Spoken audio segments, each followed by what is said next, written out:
안녕하세요 여러분. 김준호 한의사의 건강연구소에 오신 걸 환영합니다. 오늘 이 시간에 나눌 이야기는 정말로 중요합니다. 끝까지 들으시면 수백만 원을 아끼는 셈이 될 수도 있습니다. 왜냐하면 이 1025년의 동지가 설날보다도 훨씬 더 위험한 날이기 때문입니다.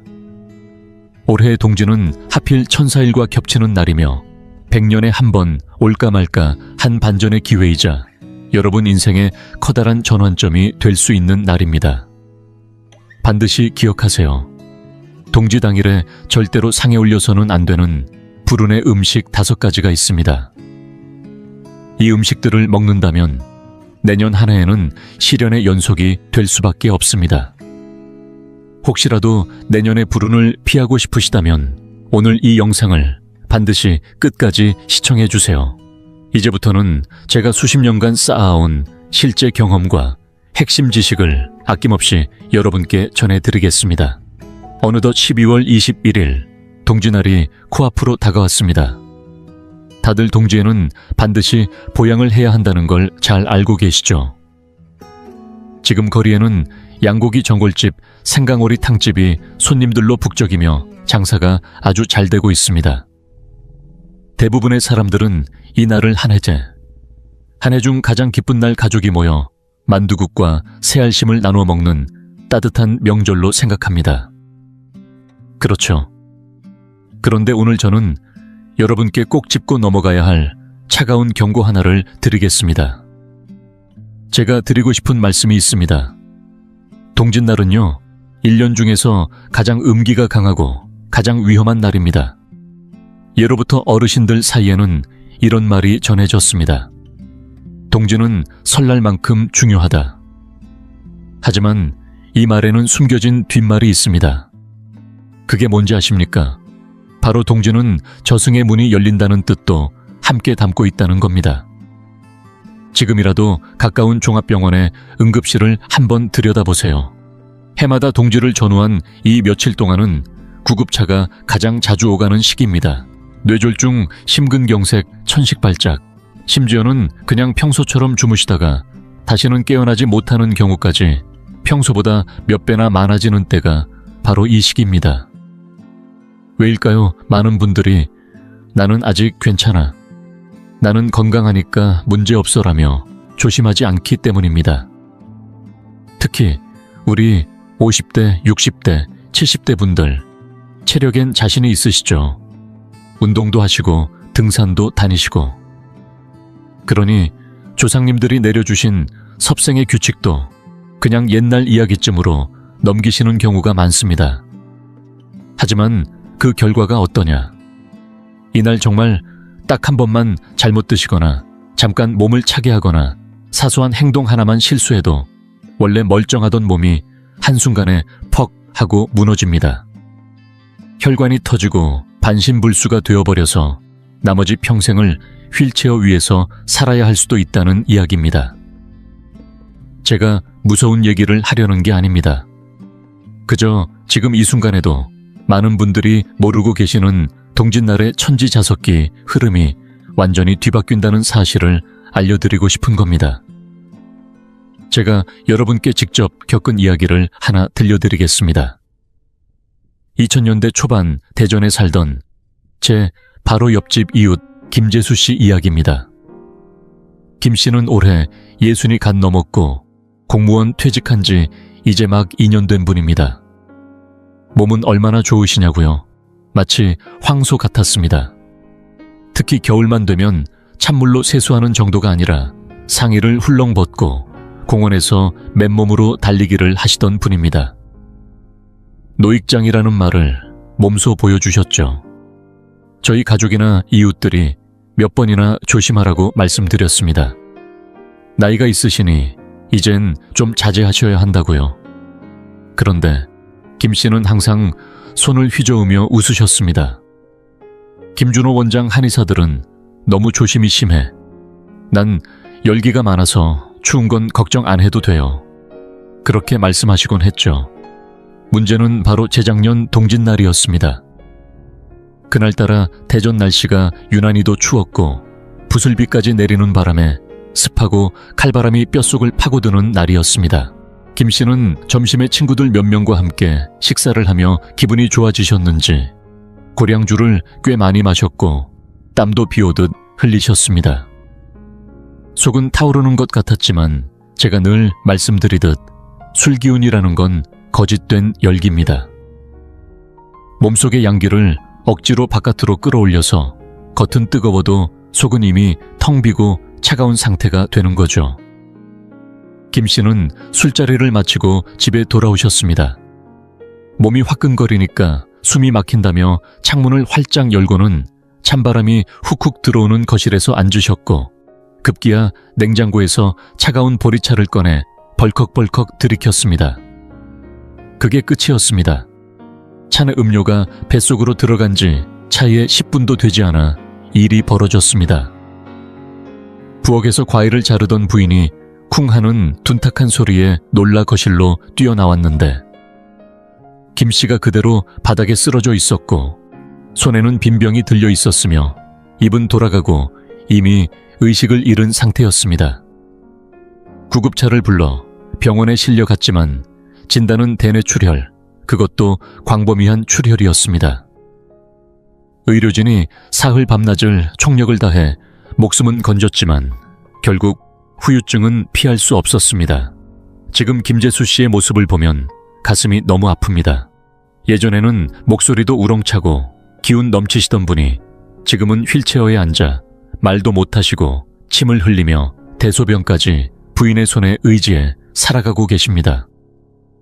그 부인께서 저를 볼 때마다 눈물을 흘리시며 묻습니다.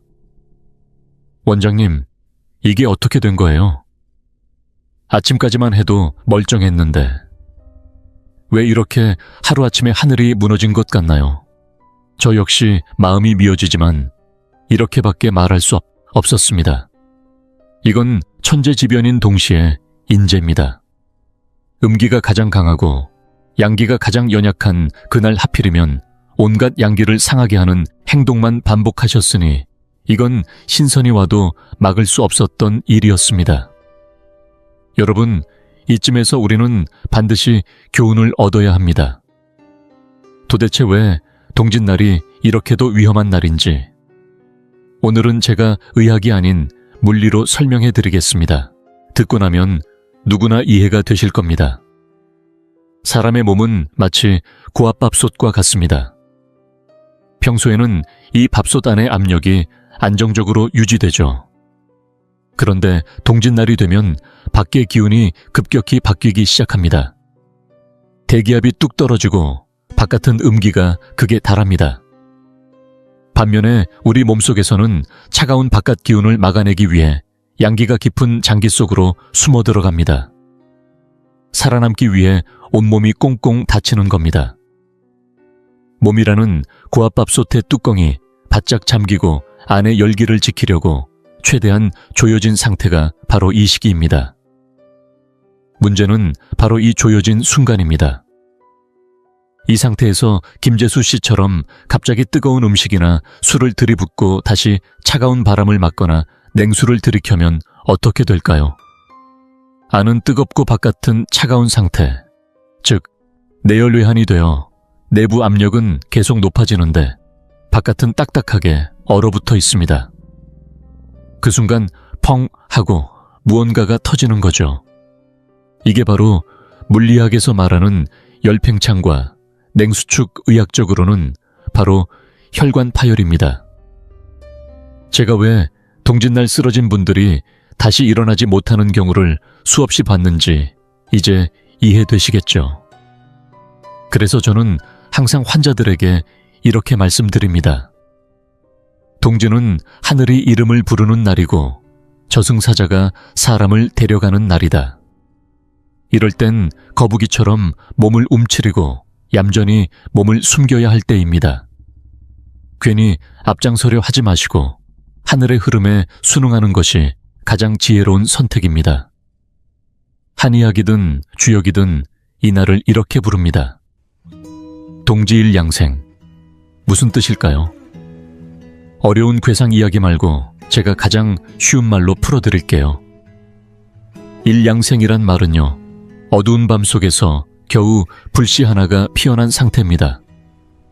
막 불이 붙은 촛불 하나를 생각해 보세요. 바람이 불면 꺼져버리고 손가락만 대도 사라질 그 작은 불꽃. 혹은 어머니 뱃속에서 갓 생긴 아주 여린 태아와도 같습니다.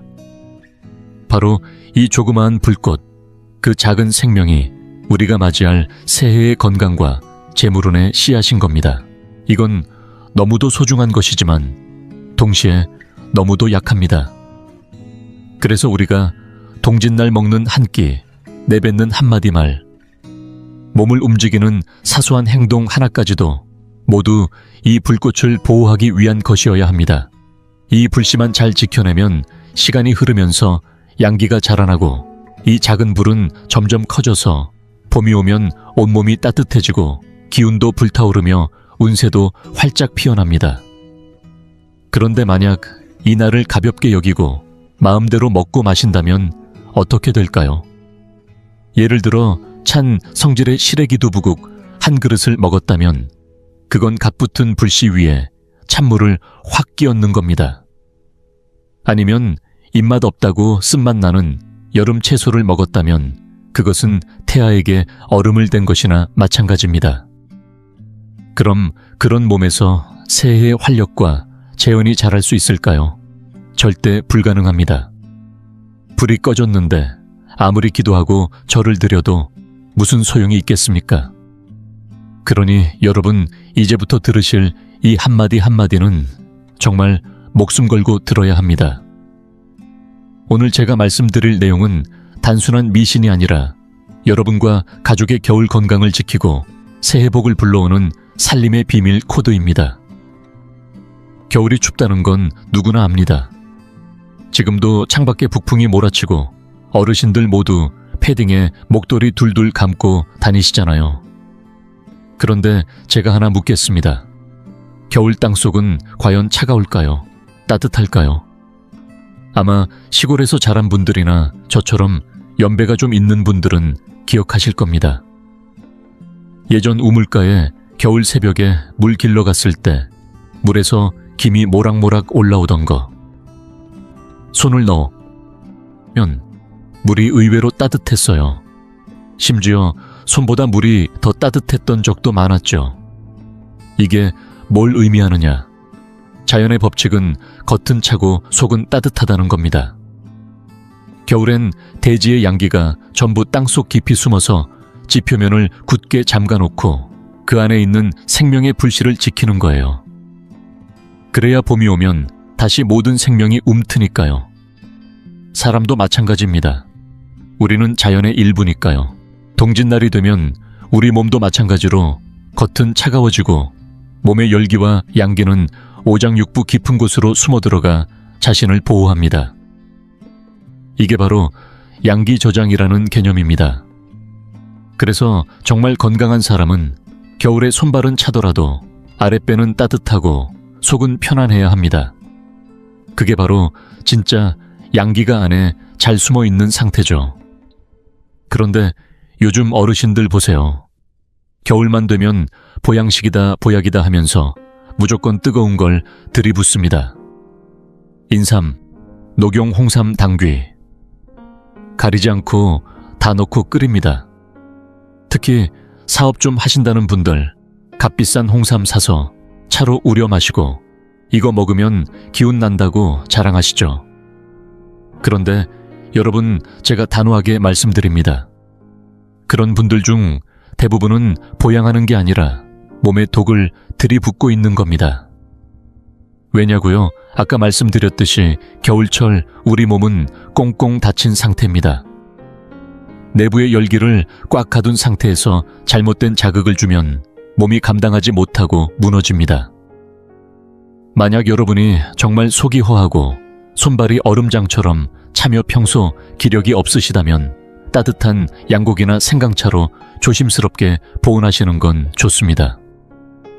그건 정말 몸에 불을 더해주는 눈 내릴 때 장작 얻는 격이니까요. 하지만 잘 들어보세요.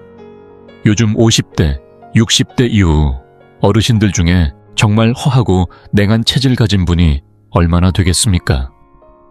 대부분은 이미 수십 년간 고기 많이 드시고 술, 담배 하시고 밤에 늦게 자고 TV 보느라 몸에 습열과 도끼가 가득 찬 분들이 훨씬 많습니다. 혈압은 높은데 혀는 누렇고 끈적하며 속은 더부룩한 상태. 그런 상태에서 또다시 인삼 녹용 들이붓는 건 뭔지 아십니까? 화약통에 불씨를 던지는 겁니다. 밖은 잠겨 있고 안은 끓고 있는데 또 불을 지르는 거예요. 제 진료실에도 그런 분들이 종종 오십니다. 대전에 사는 한 60대 자영업자 박 사장님은 평소 고혈압이 있으셨는데 어느 해 동짓날 친구 권유로 홍삼을 사서 매일 닭백숙에 넣어 드셨대요. 처음엔 기분이 너무 좋았답니다. 잠도 안 오고 머리도 맑아진 것 같고요. 그런데 제가 그랬죠. 그거 기운 난 게 아니라 마지막 불꽃이 튄 겁니다. 지금은 몸 밖으로 양기가 새고 있는 상태예요. 당장 멈추셔야 합니다. 근데 박 사장님은 제 말을 안 들었습니다. 그러더니 나흘째 되는 밤 친구들과 마작을 치다가 갑자기 코피가 터지고 머리가 깨질 듯이 아프다고 하더랍니다. 응급실에 실려가서 간신히 혈압 낮추고 살아나셨는데 의사가 그랬답니다. 조금만 늦었으면 뇌혈관이 터졌을 거라고. 이게 바로 양기를 저장하지 못한 대가입니다. 동짓날 보양은 무조건 따뜻하게 먹는 게 능사가 아닙니다. 손발이 차고 안색이 창백하며 숨이 가쁜 분이라면 양고기나 당귀 같은 온보로 보완하면 좋습니다. 하지만 입이 마르고 대변이 딱딱하며 성격이 예민하고 혈압이 높은 분이라면 이분들에게 필요한 건 자극이 아니라 진정 다시 말해 음기를 보충하고 마음을 가라앉히는 음식입니다. 그래서 김준호 원장이 오늘 꼭 드리고 싶은 핵심이 있습니다. 동짓날 건강관리의 핵심은 보양이 아니라 숨기기입니다. 뭘 숨기느냐고요? 당신의 정신, 당신의 기운을 숨기셔야 합니다. 몸을 흥분시키면 안 되고 땀을 지나치게 흘려서도 안 됩니다. 땀은 곧 양기가 빠져나가는 길입니다. 함부로 약을 들이붓는 건 더더욱 안 됩니다.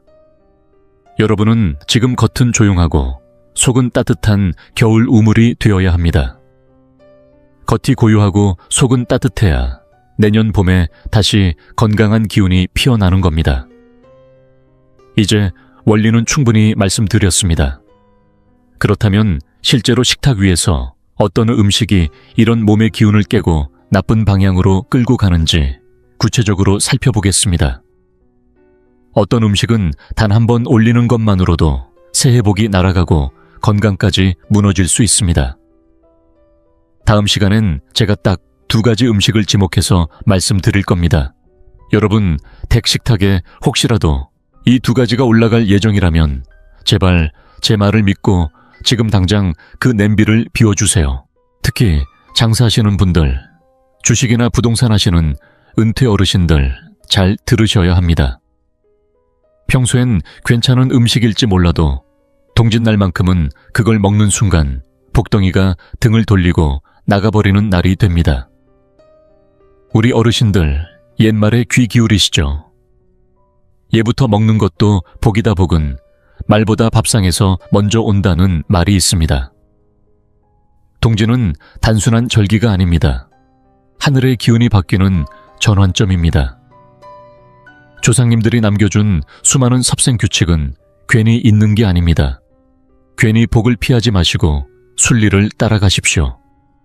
그래야 복이 집을 떠나지 않고 건강도 같이 따라옵니다.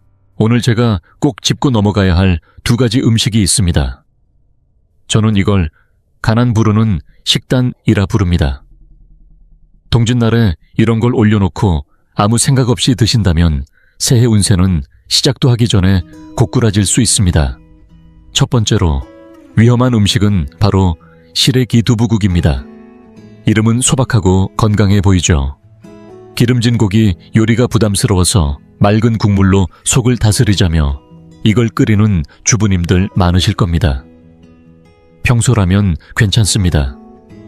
그러나 동짓날만큼은 절대 안 됩니다. 왜 그런지 3가지 이유로 말씀드리겠습니다. 첫째, 색깔의 기운을 보세요. 한국 주식시장에서 가장 무서운 색이 뭡니까? 초록색입니다. 초록은 하락 빨간근 상승이죠. 동짓날은 새해 첫 기운을 여는 날입니다. 그날 밥상 한가운데에 하얀 두부에 초록 시래기 가득 담은 국을 올린다. 그건 얼굴빛 창백하고 풀이 죽은 형상과 같습니다.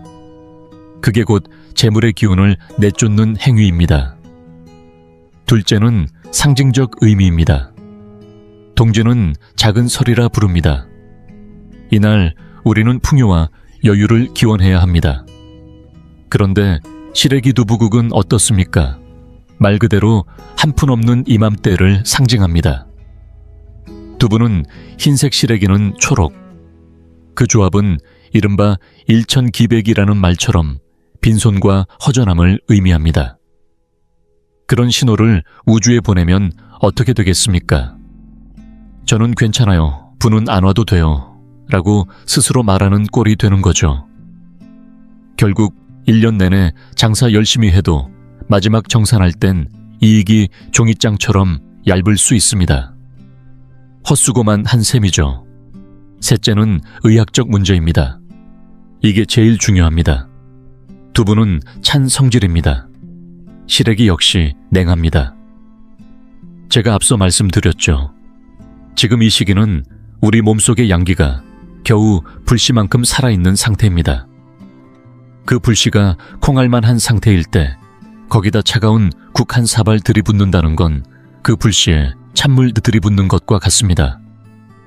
불이 꺼지면요, 새해 기운이 자라질 못합니다. 몸은 축축 처지고 판단력도 떨어지고 기회가 와도 손이 안 나가요.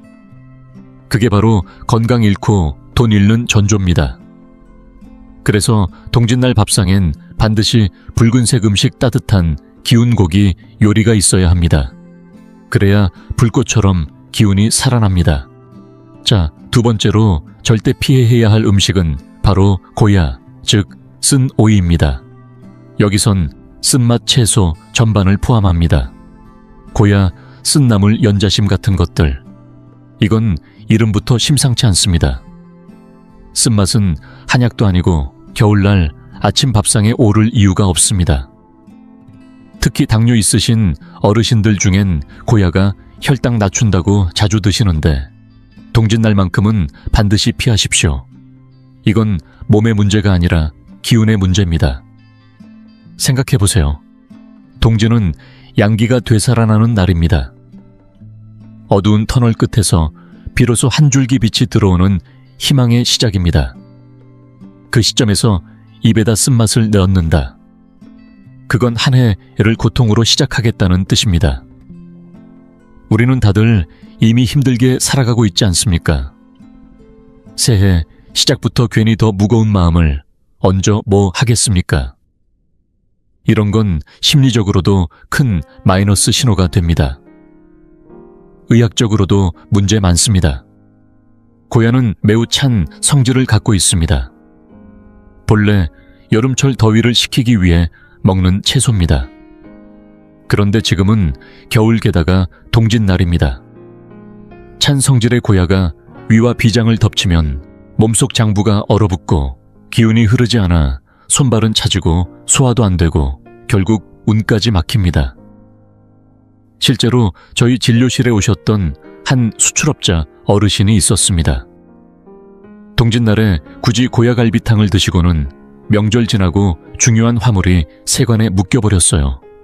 그때 하셨던 말이 잊히지 않습니다. 진짜 고야보다 일이 더 씁쓸했습니다. 제가 그 어르신께 뭐라 했는지 아십니까? 스스로 그 쓴맛을 찾았으니 하늘도 막을 도리가 없습니다. 자, 오늘만큼은 쓴맛을 멀리하고 단맛을 가까이 하십시오. 호박처럼 노랗고 따뜻한 음식, 고구마처럼 뿌리 깊고 속을 데워주는 음식, 밤대추, 용안육처럼 기운을 보하는 식재료, 이런 것들이 동짓날 밥상에 올라야 복과 건강을 함께 부릅니다. 그래야 고생의 기운은 물러가고 기쁨과 넉넉함이 들어오는 겁니다. 좋습니다. 지금까지는 채소류에 관한 금기를 말씀드렸습니다. 그런데 지금부터는 훨씬 더 심각한 음식에 대해 이야기하겠습니다. 바로 고기류 발효 음식, 그리고 특히 제사상에 올랐던 음식들입니다.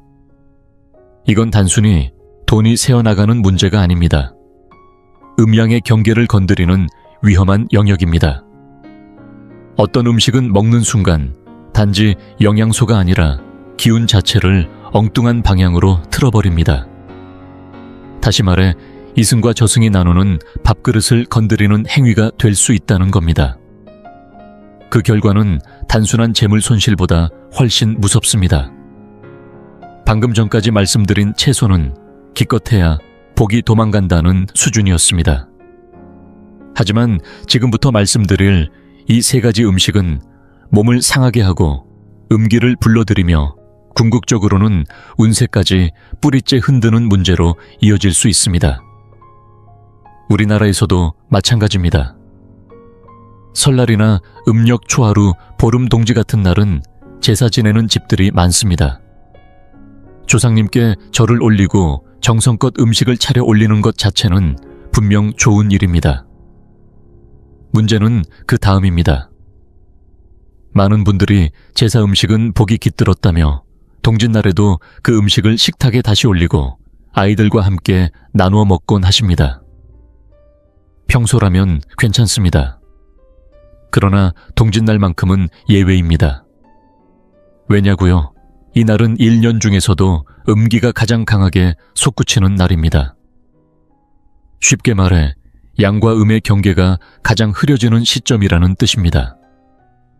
마치 얇은 안개가 깔린 새벽처럼 경계선이 모호해지고 두세 개의 기운이 뒤섞이기 쉬운 날입니다. 이런 날 입으로 들어가는 음식은 단순한 섭취가 아닙니다. 그 기운 자체가 몸 안의 장부를 자극하고 정신과 감정을 흔듭니다. 이때 만약 기운이 상한 음식 오래 발효된 음식 제사상에 올랐던 음식 같은 것을 잘못 먹으면 어떻게 되겠습니까? 몸이 약한 분들, 마음이 예민한 분들, 기가 약한 아이나 노인들은 이때부터 이유 없는 두통피로 답답함, 심지어는 이유 없는 불운이 이어질 수 있습니다. 왜냐하면 그 음식들이 몸 안의 자기장을 저쪽 세계의 파장에 맞춰버리기 때문입니다. 그렇게 되면 아무리 기도하고 복을 부르고 제사를 지내도 내가 있는 세상이 아닌 곳의 기운과 동조하게 되는 겁니다. 자, 이제 이 부분부터는 진지하게 들으셔야 합니다. 단순한 건강 상식이 아니라 기운의 흐름, 생명과 운의 질서를 다루는 이야기입니다. 제가 다음 시간에 말씀드릴 세 가지 음식은 절대 그냥 넘기지 마시고 가족들과 꼭 공유해 주시길 바랍니다. 이건 단지 한 끼 식사의 문제가 아니라 새해 전체를 좌우할 복의 흐름이 걸린 이야기이기 때문입니다. 첫 번째로 조심해야 할 음식은 바로 곰팡이가 핀 청국장 묵은 젓갈, 오래된 장류입니다. 특히 묵은지를 꺼내와 함께 끓인 청국장찌개를 동짓날 먹는 분들 반드시 주의하셔야 합니다. 평소에는 고소하고 입맛 돋우는 음식일 수 있습니다. 하지만 동짓날엔 절대 금지입니다. 이유요, 이름부터가 불길하잖아요. 곰팡이 부패 발효, 이런 단어들에는 오래된 기운, 썩은 기운 사그라든 기운이 배어 있습니다. 동지는 어떤 날입니까? 새해 기운의 불씨가 갓 피어나는 첫날입니다. 이런 날 썩은 기운이 깃든 음식을 먹는다는 건 올해 내 운세를 썩은 방향으로 지정하는 것과 같습니다. 장사하시는 분들 혹시 내년 사업이 곰팡이 핀 두부처럼 골마터지지 않길 바라신다면 이날만큼은 묵은 냄새 나는 음식은 꼭 피하셔야 합니다. 에너지의 흐름으로 봐도 마찬가지입니다. 오래된 발효 음식은 음기와 노쇠한 기운을 대표합니다. 이날은 새 기운을 드리고 묵은 기운을 보내는 날입니다. 집안에 묵혀둔 장독대 김치독, 오래된 장류는 뚜껑을 꼭 닫아두세요. 반대로 오늘 같은 날은 갓 잡은 고기, 갓 수확한 채소 갓 지은 따뜻한 밥을 먹어야 생기를 받아들이는 날입니다. 혹시 아까우니까 그냥 먹자고요. 그 한 끼 아껴서 내년 내내 곰팡이 낀 운세 속에서 허우적대고 싶으신가요? 두 번째 음식, 그 이름만 들어도 기운이 빠지는 메뉴입니다. 바로 묵은 나물 불고기 조림, 흔히 메추리 나물 같은 걸 고기와 조려 만든 음식입니다. 왜 이게 문제냐고요? 이름을 잘 보세요. 묵은 나물은 말라붙고 수분 없고 생기 없는 것을 상징합니다. 여기에 고기를 졸여 조림으로 만들면 음식 전체가 검고 건조하고 뻑뻑해지죠. 이게 뭘 의미하느냐? 내 지갑도 내 운도 마르고 타버릴 수 있다는 의미입니다. 그뿐입니까? 묵은이라는 단어는 곧 묶인다는 뜻과 통합니다. 돈줄이 묶이고 일이 묶이고 거래가 묶일 수 있다는 부정적 상징이 들어있습니다. 실제로 예전에 한 분이 동짓날 이걸 먹고 입맛도 없고 기운도 없다며 찾아오셨습니다. 알고 보니 사업상 중요한 거래처 물량이 통관해서 묶여버렸습니다. 운이라는 게 음식 한 끼와도 연결될 수 있다는 걸 그때 저도 다시 한번 실감했습니다. 고기 먹고 싶으시다면 차라리 매콤달콤한 제육볶음, 불고기 족발처럼 활력이 넘치는 메뉴를 드세요. 붉고 뜨겁고 생기 있는 음식이 바로 오늘 먹어야 할 복 음식입니다. 세 번째, 가장 중요한 음식이자 오늘 제가 강조하고 싶은 절대 금기 식품입니다. 바로 제사상에 올랐던 음식입니다. 여러분, 평소에 조상님께 정성껏 차린 음식을 나누어 먹는 건 복을 나누는 좋은 문화입니다. 하지만 동짓날만큼은 예외입니다. 이날은 음기가 최고조에 이르기 때문에 제사 음식을 그대로 먹는 건 그 기운을 몸에 그대로 들이는 행위가 됩니다.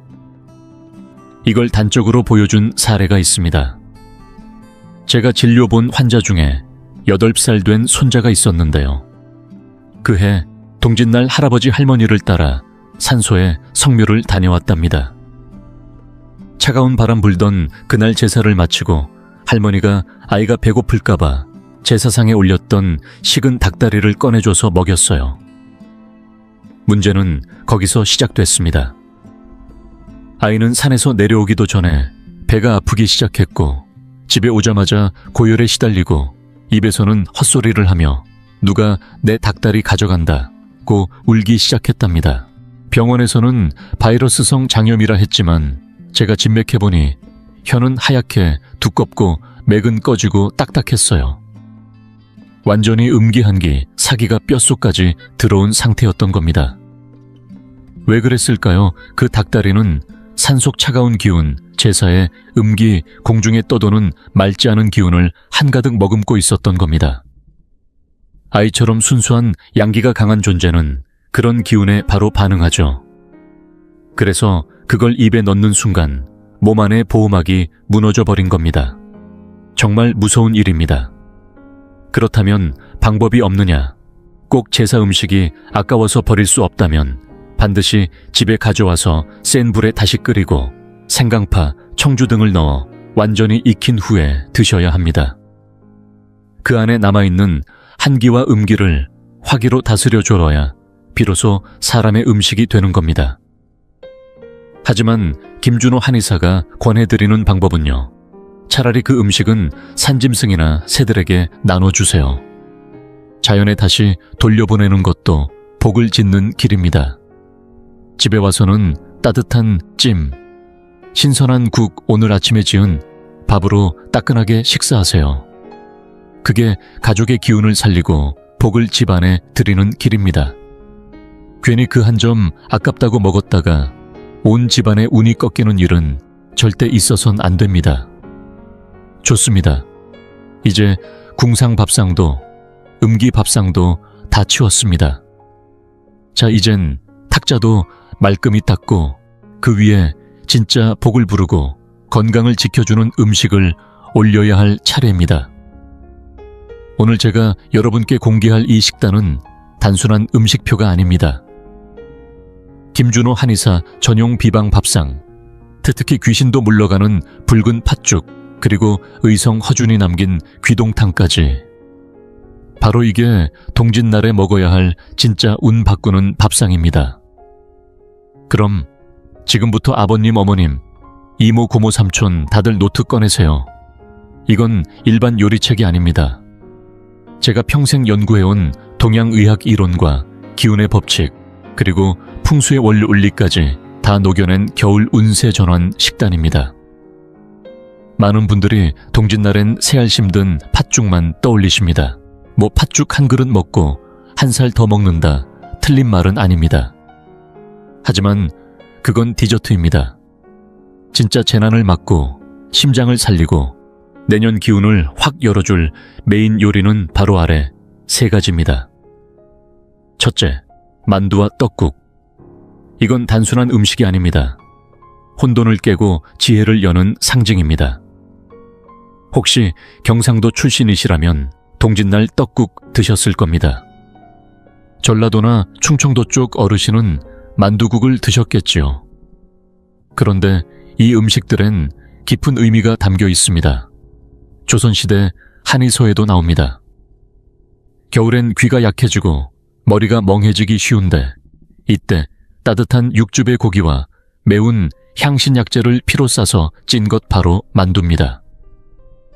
실제로 허준 선생은 귀동탕이라 하여 만두 형태로 양기를 보충하는 요리를 권했습니다. 귀가 윙윙 울리고 겨울만 되면 어지러운 분들 많으시죠? 그건 신장 기운이 떨어져 생기는 증상입니다. 신장은 귀를 관장하니까요. 이럴 때 따끈한 만두 한 그릇, 특히 양고기와 생강을 넣은 만두를 드시면 신장이 따뜻해지고 머리가 맑아집니다. 한마디로 만두는 겨울철 두뇌 약탕입니다. 또 하나 중요한 상징. 만두국은 둥글고 흰 떡과 만두가 들어가 혼돈을 깨고 균형을 잡는 의미를 갖습니다. 그래서 공부하는 손주 시험 준비 중인 자녀가 있다면 이날 꼭 떡국이나 만두국을 끓여주세요. 의미가 있습니다. 지혜가 트이고 마음이 맑아진다. 바로 이게 밥상의 개운의식입니다. 둘째, 양고기 정월. 잘만 먹으면 약 잘못 먹으면 독입니다. 겨울 되면 다들 양고기 먹자고 하죠. 전국 어디든 보양식 거리에 줄이 늘어섭니다. 그런데 제가 꼭 드리고 싶은 말이 있습니다. 양고기 동짓날에 먹어야 좋습니다. 단시간은 꼭 지켜야 합니다. 많은 분들이 저녁 늦게, 심지어 밤 10시 넘어까지 전골 끓이면서 술 마시고 담소 나누십니다. 안 됩니다. 절대 안 됩니다. 양고기는 불의 기운, 뜨거운 기운을 가진 고기입니다. 이걸 밤에 먹으면 몸은 쉬어야 하는데 안에서 불이 올라오고 결국 열이 돌고 잠이 깨고 다음 날엔 입안이 헐고 코피 나고 이건 전형적인 야간 체열 상승 증상입니다. 저 김준호 한의사가 권해드리는 황금 시간은 정오 11시에서 오후 1시 사이입니다. 바로 태양이 가장 높고 심장의 경맥이 가장 왕성한 시간입니다. 이 시간에 양고기를 먹으면 하늘의 불기운이 몸의 불기운과 조화를 이뤄서 기혈순환이 뻥 뚫리고 피로가 싹 날아갑니다. 점심에 뜨끈한 양고기, 정월 저녁엔 잣죽이나 미음 한 그릇. 이것이야말로 오래오래 건강하게 사는 비결입니다. 낮엔 고기, 밤엔 죽. 이게 바로 양생의 법칙입니다. 셋째이자 가장 중요한 요리, 바로 붉은 팥죽입니다. 이 음식은 잡귀를 물리치는 부적이자 심장을 깨우는 약탕입니다. 믿기 어렵겠지만 고대 설화에도 나옵니다. 예로부터 동짓날마다 역병을 퍼뜨리는 악귀가 나타나는데 그 귀신이 유일하게 무서워하는 것이 붉은 팥이었다고 합니다. 그래서 조상들은 이날 온 가족이 붉은 팥죽을 나눠 먹으며 악귀를 몰아내고 재앙을 막았습니다. 자, 누군가는 미신처럼 들릴 수 있습니다. 하지만 현대의학의 원리로 봐도 충분히 과학적 근거가 있습니다. 왜일까요? 겨울은 5가지 기운 중에서 물의 기운이 강한 계절이고 이 물의 기운은 불의 기운인 심장을 눌러 약하게 만듭니다. 그래서 실제로 겨울철에는 심장이 약해지고 어르신들이 심장병이나 순환이 문제로 갑자기 쓰러지는 일이 잦은 시기이기도 합니다. 하지만 붉은 팥은 색깔이 붉고 성질이 따뜻하며 바로 심장의 기운을 북돋는 데 도움을 주는 곡물입니다. 동짓날 아침에 뜨끈한 팥죽 한 그릇을 먹는다는 건 단순한 전통이 아니라 심장을 위한 자연스러운 보약과도 같습니다. 게다가 팥은 몸속 노폐물을 내보내는 힘, 즉 이뇨작용도 뛰어나고 바이러스나 세균에 대한 면역력을 높이는 효과도 있어서 겨울철 건강 유지에 아주 좋습니다. 별다른 절차 필요 없습니다. 붉은 팥 한 줌, 찹쌀 한 줌, 그리고 조금의 흑설탕을 넣고 부드럽게 끓이세요. 온 가족이 나이에 상관없이 따뜻한 한 그릇씩 나눠 먹고 먹는 동안 마음속으로 조용히 이렇게 되뇌어 보세요. 따뜻한 팥죽이 내 심장을 지켜주고 나쁜 기운을 밀어낸다. 바로 그 순간 이 한 그릇은 건강을 비는 작은 의식이자 마음의 부적이 되는 것입니다. 돈 많이 쓸 필요 없습니다. 굳이 사찰에 가거나 철야기도 하실 필요 없습니다. 이 단순한 한 끼, 이 조용한 한 마음이 바로 온 가족의 평안을 지키는 방패가 되어줄 겁니다. 올겨울 이 세 가지 음식으로 따뜻하게 시작하세요. 자, 이제 먹는 이야기는 여기까지 정리됐습니다. 그런데 말입니다. 김준호 원장은 잘 알고 있습니다.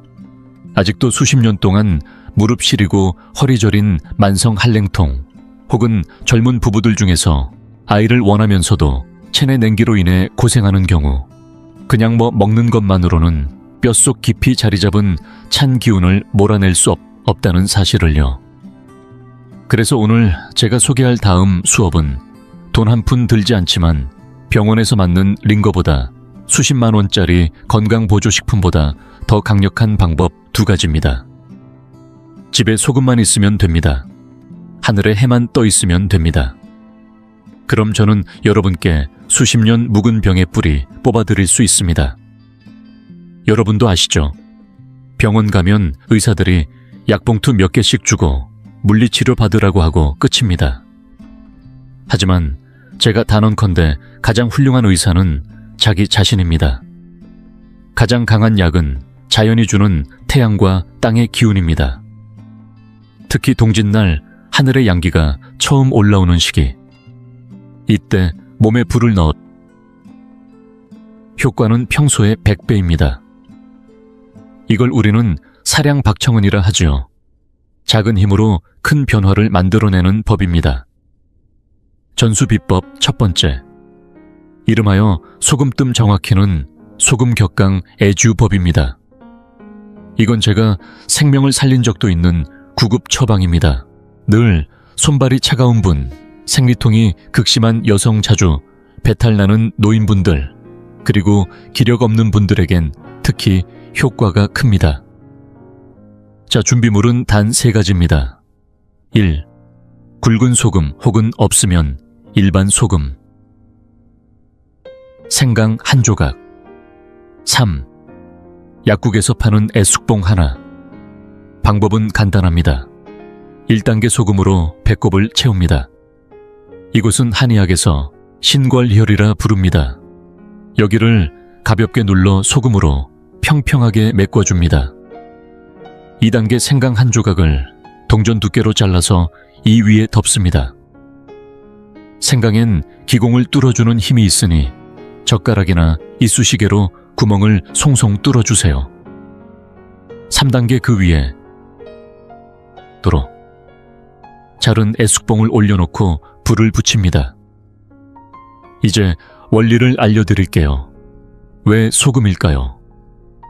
소금은 짠맛은 신장을 보하는 에너지입니다. 열을 받으면 그 기운이 곧장 신장까지 도달해줍니다. 생강은 왜 쓸까요? 매운맛은 열을 퍼뜨리는 성질이 있어서 화상을 막아주고 열을 널리 퍼뜨려 몸 전체의 따뜻함을 나눠줍니다. 그리고 왜 배꼽일까요? 배꼽은 여러분이 태중에 있을 때 엄마로부터 생명을 받은 첫 번째 통로, 선천 기운이 드나드는 중심혈입니다. 애쑥이 타오르면서 그 따뜻한 기운이 생강을 통해 뚫려 있고 소금이 방향을 안내합니다. 이 열이 신구어를 타고 명문혈까지 깊숙이 들어갑니다. 그때 느껴지는 뱃속의 꾸르륵 소리, 발바닥까지 퍼지는 따스함, 그게 바로 진짜 양기가 돌아온 증거입니다. 동짓날에 이걸 3번 반복 애쑥이 다 타면 다시 교체하세요. 그러면 수십 년 묵은 한기 냉증 습기 기력 저하까지 싹 날아갑니다. 진심으로 말씀드리자면 이건 생강차 10잔보다도 강력합니다. 전수비법 두 번째, 햇볕 등목. 저는 이걸 해님뜸 이라 부릅니다.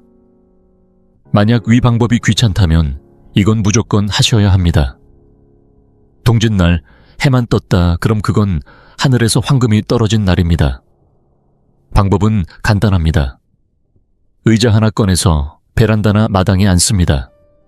그리고 등을 해 쪽으로 돌리고 앉으세요. 가능하다면 등 부분만 살짝 옷을 걷어 햇볕이 피부에 직접 닿도록 해주세요. 왜냐고요? 복부는 등은 양사람 몸에서 가장 큰 양기의 통로는 바로 등 가운데의 동맥입니다. 이 동맥은 몸의 모든 양기를 관장하는 통로, 일명 양맥의 바다입니다. 겨울 햇살은 따뜻하지 않아도 자외선이 순수하고 양기가 맑습니다. 이걸 통해서 뼛속까지 햇살이 들어옵니다. 이 시험 30분 정도 등이 뜨끈할 때까지, 땀이 약간 맺힐 때까지. 만약 그때 재채기가 나거나 콧물이 주르륵 흐른다 축하드립니다.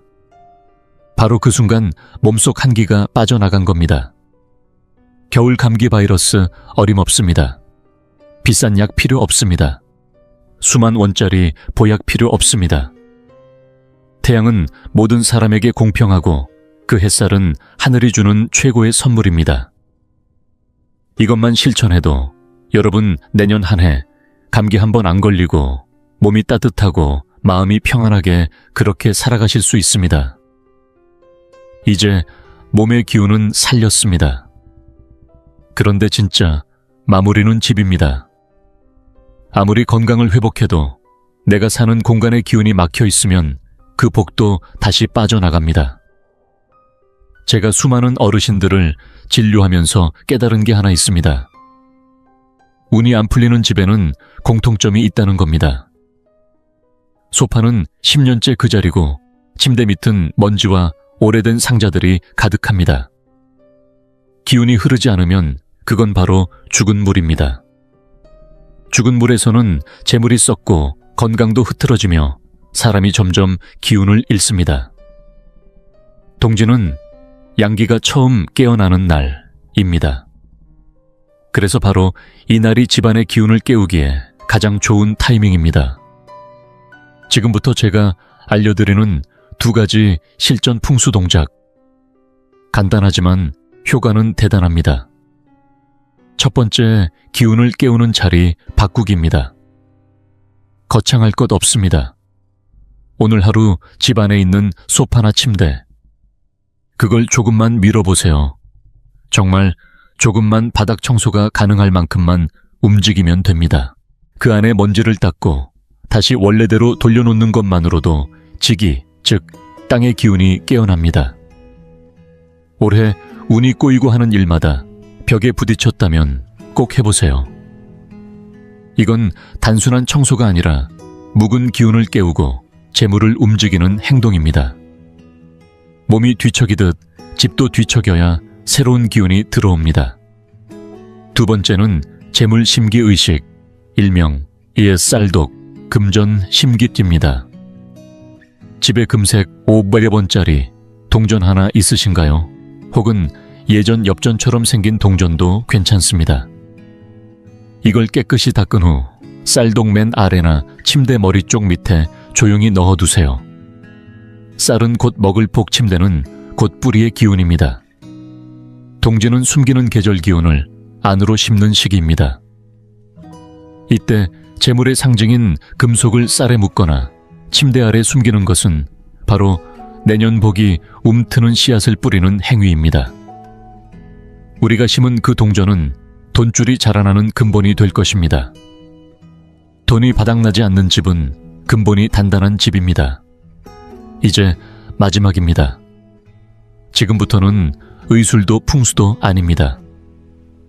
오늘 이 긴 강의를 마무리하며 김준호 한의사로서 한 사람으로서 여러분께 꼭 전하고 싶은 진심 어린 말을 남기고 싶습니다. 여러분, 지금까지 잘 들어주셨습니다. 저도 느껴집니다. 정말 집중해서 메모까지 하시며 따라와 주셨다는 걸요. 그런데 저는 걱정이 됩니다. 나이가 들면 잘 잊으시잖아요. 혹시라도 양고기는 기억하면서 쓴 채소는 잊어버리실까봐 걱정이 됩니다. 그래서 오늘은 잔소리처럼 들리더라도 다시 한번 중요한 핵심만 정리해드리겠습니다. 메모 못하신 분들은 화면 캡처해서 꼭 저장해두시고 여러 번 반복해서 보셔도 좋습니다. 자, 절대 먹으면 안 되는 5가지 금기 음식입니다. 하나, 실의 기두부국. 보기엔 맑고 좋지만 의미는 일천기백입니다. 내년 내내 빈손으로 산다는 뜻입니다. 둘, 고야와 쓴 오이. 쓴맛은 운이 시작되기도 전에 막히는 신호입니다. 올해 고생이 예고된다는 의미입니다. 샘묵은 청국장과 곰팡이 핀 발효 음식. 썩은 기운과 음기를 머금은 음식으로 운이 썩고 건강도 함께 무너질 수 있습니다. 냇묵은 나물 고기조림. 이름 그대로 묶인다는 뜻입니다. 돈도 일도 다 얽히고 막힌다는 의미입니다. 5 제사상 음식, 가장 중요합니다. 그건 살아있는 우리가 먹을 음식이 아닙니다. 특히 아이나 어르신 입에 넣지 마세요. 영적인 세계와 다투는 결과가 될 수 있습니다. 그리고 꼭 실천해야 할 3가지 길한 행동입니다. 하나, 낮 11시부터 오후 1시 사이 양고기와 만두를 드세요. 태양이 돕는 시간에 몸의 불을 살리는 것이 핵심입니다. 둘, 아침엔 붉은 팥죽 한 그릇. 심장을 따뜻하게 하고 전염병 기운을 막아줍니다. 온 가족에게 좋습니다. 새등을 햇볕에 쬐고 배꼽에는 소금뜸을 놓으세요. 돈 들지 않는 최고의 건강요법입니다. 수십 년 묵은 한기를 몰아내는데 효과적입니다. 결국 최고의 풍수는 집안 배치가 아니라 당신의 마음속 밭입니다. 지금까지 제가 말씀드린 수많은 금기와 조심할 음식들, 그 근본은 결국 하나의 마음 수양으로 귀결됩니다. 왜 제가 그렇게 쓴 채소는 피하라 묵은 음식은 멀리하라 말씀드렸을까요? 단순히 먹었다고 내일 당장 무슨 일이 생기기 때문이 아닙니다. 그건 행동을 통한 마음가짐의 전환입니다. 동짓날 온 가족이 둘러앉아 따뜻한 만두를 나누고 팥죽을 떠먹으며 덕담을 주고받는 그 순간, 바로 그 순간이 가장 강력한 에너지장이 펼쳐지는 시간입니다. 말 한마디에 복이 깃들고 밥 한 술에 운이 실려 들어옵니다. 이처럼 가족 간의 따뜻함, 서로를 향한 진심 어린 마음, 그게 바로 재앙을 막고 복을 부르는 가장 강력한 기운입니다. 우리가 흔히 말하죠. 집안이 화목하면 모든 일이 술술 풀린다. 마음이 모이고 기운이 흐르면 그 어떤 추위도 녹고 그 어떤 난관도 뚫을 수 있습니다. 복을 쌓는 건 거창한 일이 아닙니다. 오늘의 작은 실천 하나, 그것이 바로 보이지 않는 큰 덕을 쌓는 일입니다. 이제 마지막으로 김준호 한의사가 여러분께 한 가지 간절한 부탁을 드리겠습니다. 오늘 이렇게 오랜 시간 정성을 들여 말씀드린 이유 단 하나입니다. 단 한 사람이라도, 단 하나의 가정이라도 이 겨울을 무사히 지나고 내년을 건강하게 맞이하셨으면 하는 바람 때문입니다. 만약 오늘 이 영상이, 이 글이 당신에게 작은 도움이라도 되었다면 부디 그냥 넘기지 마시고 당신의 친구, 가족 지인에게 꼭 전해주세요. 누군가는 이걸 보고 술자리를 한번 줄일 수 있습니다. 누군가는 이걸 보고 제사 음식 대신 따뜻한 찐 감자를 택할 수 있습니다. 그 한 번의 선택이 그 사람의 목숨을 살릴 수도 있습니다. 우리가 한마디 말로 한 번의 공유로 누군가를 살릴 수 있다면 그것은 그 어떤 기도보다 강력한 공덕입니다. 불교에서는 말합니다. 장미를 건네면 손끝에 향기가 남는다. 그 한 번의 손끝, 그 따뜻한 마음, 하늘은 반드시 기억합니다. 그 덕은 결국 당신과 당신의 자손에게 되돌아옵니다. 그러니 지금 이 순간 당신의 손가락 하나가 누군가의 한 해를 지켜줄 수 있다는 믿음으로 이 영상을 널리 나눠주세요. 이제 마지막입니다. 부탁드립니다. 이 영상에 좋아요 한번 눌러주시고 김준호 원장이 운영하는 이 채널 구독도 꼭 부탁드립니다. 그리고 가장 중요한 것, 댓글창에 이 8글자를 꼭 남겨주세요. 동지진보 가정평안 혹은 가장 간절히 이루고 싶은 가족의 소원을 한 문장으로 적어주세요. 우리가 나눈 수천 수만 개의 따뜻한 말이 모여 엄청난 긍정의 파장을 만들어낼 것입니다. 저는 믿습니다. 마음에 따뜻함이 있고 행동에 선함이 있고 계절의 이치를 따라 잘 먹고 잘 살아간다면 내년의 운세는 결코 우리를 배신하지 않을 것입니다. 여러분 모두 동지 잘 보내시고 몸은 따뜻하게, 지갑은 두둑하게, 웃음은 늘 풍성하시길 바랍니다. 우리 다음 영상에서 다시 만나요. 감사합니다. 여러분 안녕하세요. 오늘 이 수업은 더 이상 사주팔자표를 맹신하지 말라는 이야기로 시작합니다. 단 한 번의 시선만으로도 여러분의 노년이 복된 삶인지 고된 삶인지 가늠할 수 있기 때문입니다. 오늘 저는 여러분께 하나의 비밀을 말씀드리려 합니다. 이 내용은 사실 이전 강의들에서는 거의 꺼내지 않았습니다. 왜냐하면 너무 노골적이기 때문입니다. 어느 정도로 노골적이냐면 조금은 섬뜩하게 느껴질 정도입니다. 이 방법은 만세력을 펼쳐 사주를 계산할 필요도 없습니다. 집에 가서 어머니께 태어난 시각이 몇 시 몇 분이었는지 물어볼 필요도 없습니다. 사실 한국의 어머니들 중에도 출산 당시에 정확한 시간을 기억하지 못하는 분들이 많습니다. 아이를 낳을 때 그 고통이 얼마나 큰데 누가 분 단위까지 기억하겠습니까? 예전 시골에서는 대개 날이 밝을 무렵이거나 닭이 울 때쯤 태어났다고들 했습니다. 이런 식으로는 계산이 되지 않습니다. 애초에 정확할 수가 없는 것이죠. 오늘 제가 여러분께 알려드릴 이 방법은 따로 사주나 생년월일이 필요하지 않습니다. 거울 하나만 들고 얼굴을 비춰보면 됩니다.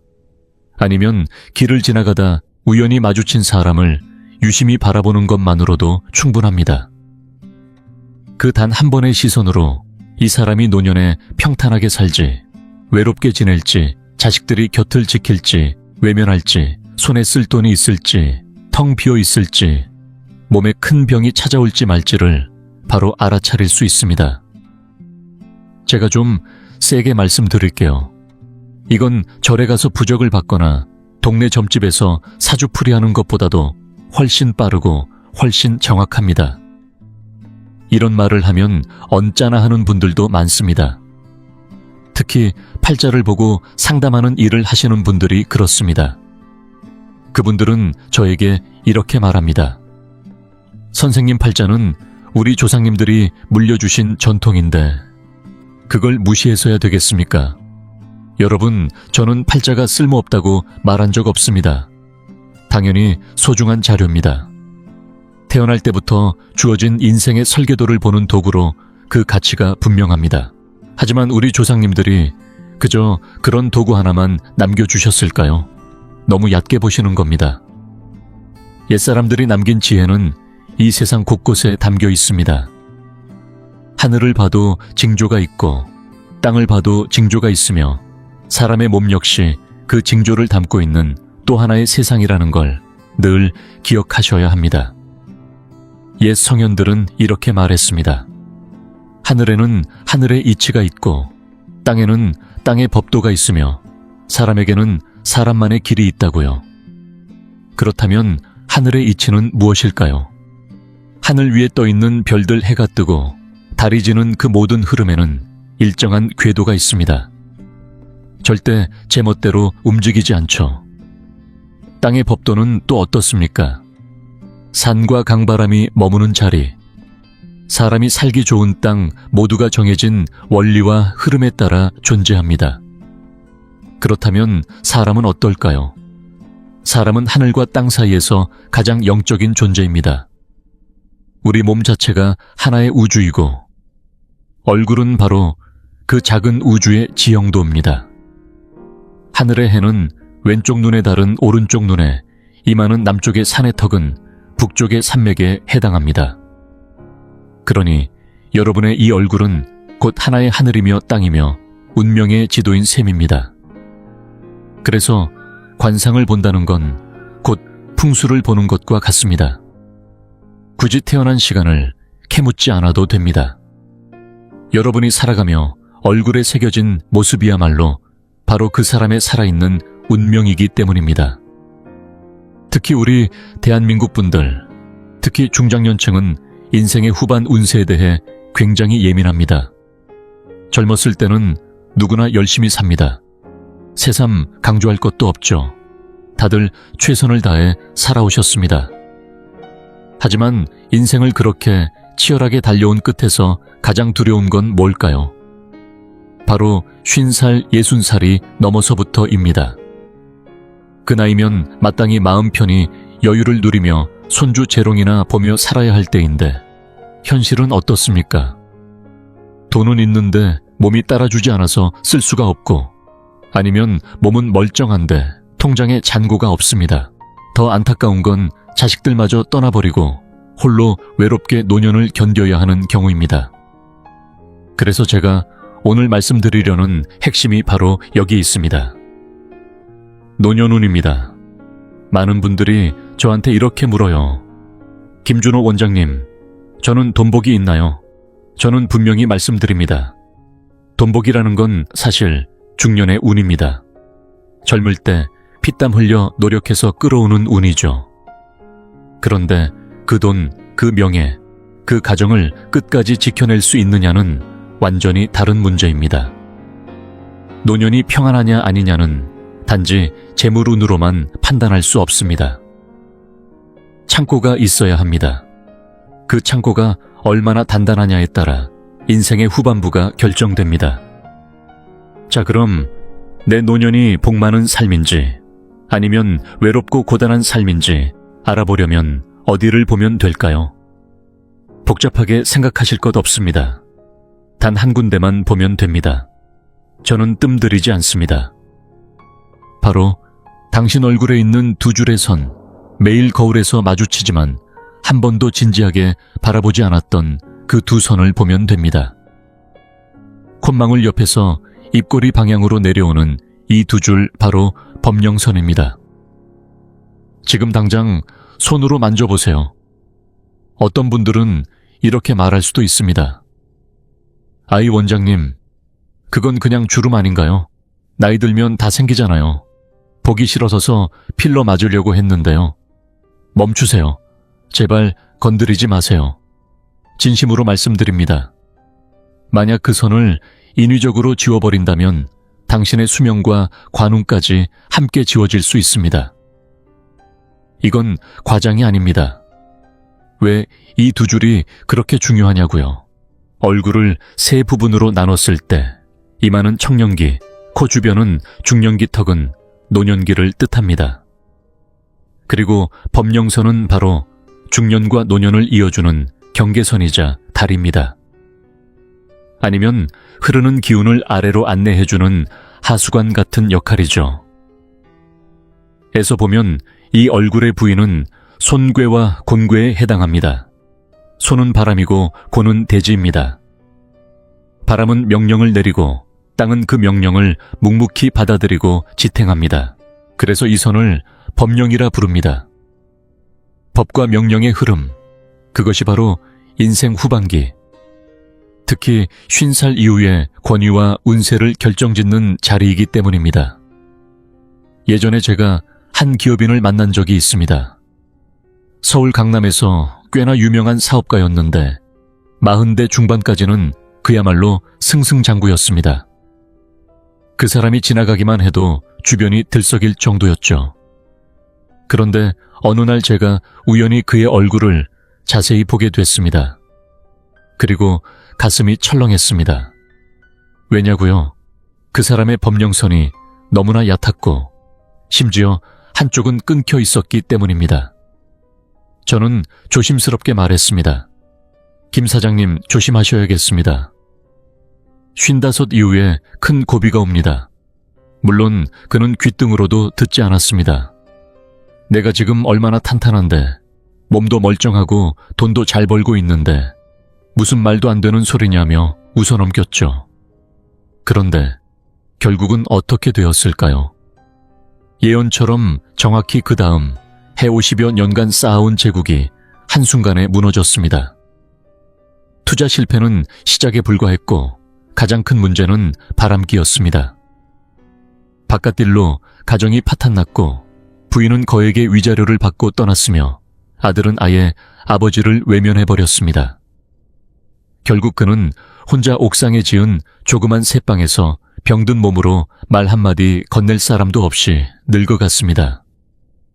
여러분, 이것이 바로 얼굴에 이미 쓰여있던 결과입니다.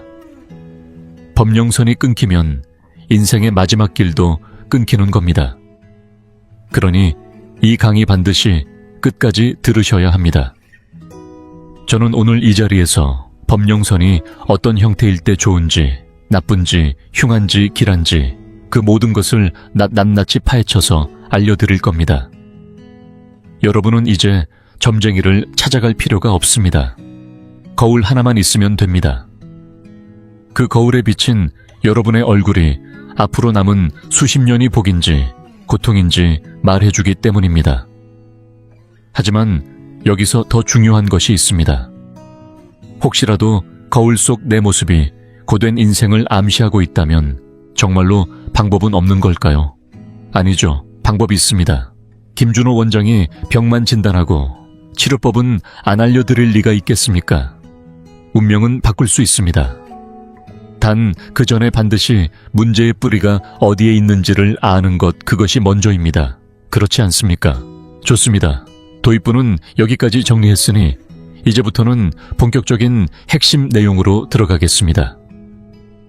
제가 오늘 이 시간에 여러분께 드릴 내용은 굉장히 쉽지만 그 어떤 고소보다 깊고 실용적인 지혜입니다. 왜 얼굴에 그 두 줄의 선, 즉 법령선이 생기는지, 그리고 그것이 우리 몸속에서 무엇을 반영하는지를 가장 단순한 물리 원리로 설명드리겠습니다. 우리는 중의학과 주역의 시선으로 얼굴을 다시 봐야 합니다. 자, 여러분, 얼굴을 한번 떠올려 보세요.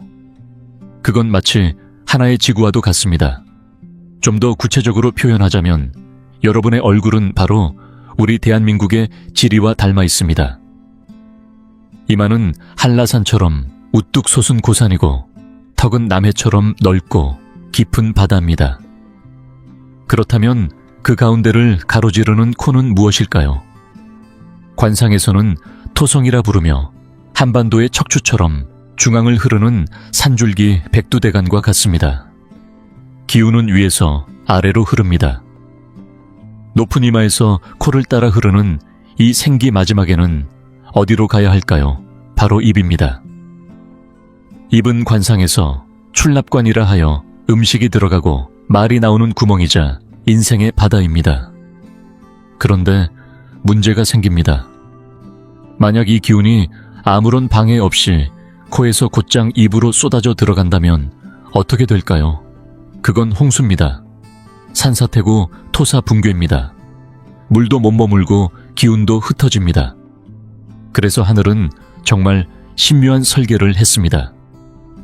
코 양옆과 입 가장자리에 2개의 선을 그어둔 것, 그게 바로 법령선입니다. 자, 왜 하필 법령이라는 이름일까요? 잘 생각해 보세요. 이 단어엔 엄숙함이 있습니다. 마치 조선시대 임금의 어명 같고 지금으로 말하면 정부의 법률 같죠. 맞습니다. 옛날의 법령선이 가장 뚜렷했던 이는 누구였을까요? 바로 왕장군, 그리고 집안을 이끌던 어른들이었습니다. 그만큼 이 선은 권위와 규율을 상징합니다. 한 나라의 경계선처럼 혹은 대형 댐처럼 기운의 흐름을 조율하는 구조물인 셈입니다. 이 선이 또렷하면 기운은 벽에 부딪혀 순하게 방향을 바꾸며 입으로 흘러가고 이는 곧 잔잔한 강물처럼 흐르는 삶을 뜻합니다. 반대로 이 선이 없거나 흐릿하거나 망가져 있다면 어떻게 될까요? 그 사람은 인생의 경계가 없고 기운은 제멋대로 흘러 망가지게 됩니다.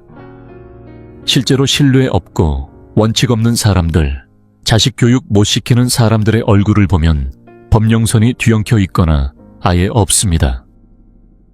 자, 이제부터는 서양 의학이 놓친 중의학의 해부학을 조금 알려드리겠습니다. 우리 얼굴의 각 부위는 오장육부와 연결되어 있습니다. 법령선은 광대뼈와 입 사이에 위치합니다.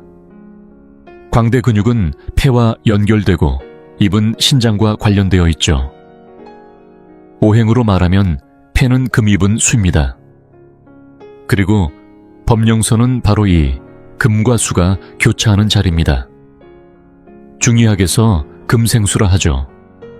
폐기라는 금의 기운이 아래로 잘 흘러야 신장의 물이 풍부해지고 이 흐름이 원활하면 뼈는 단단하고 정신은 맑아지며 수명은 길어집니다.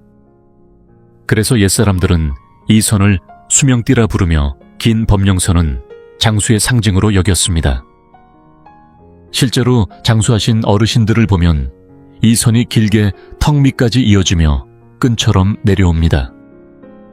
반면 이 선이 끊기거나 잡선이 많다면 금생수가 단절된 것이고 폐기 하강이 막히며 신장 기능은 메말라 버립니다. 위는 뜨겁고 아래는 차가워지니 건강이 무너지고 노후는 불편할 수밖에 없습니다. 한국 사람들, 특히 어르신들이 가장 두려워하는 게 물 부족입니다. 그래서 전국 곳곳에 수자원 보호를 위한 댐이 있죠. 법령선도 마찬가지입니다. 얼굴 위에 존재하는 개인 수력 발전소의 댐입니다. 그 댐이 깊고 넓고 두텁게 잘 생겼다면 위에서 흘러내린 기운과 재물을 잘 받아내어 입 주변에 저장할 수 있습니다. 이게 바로 복을 담는 그릇이고 재물 창고입니다.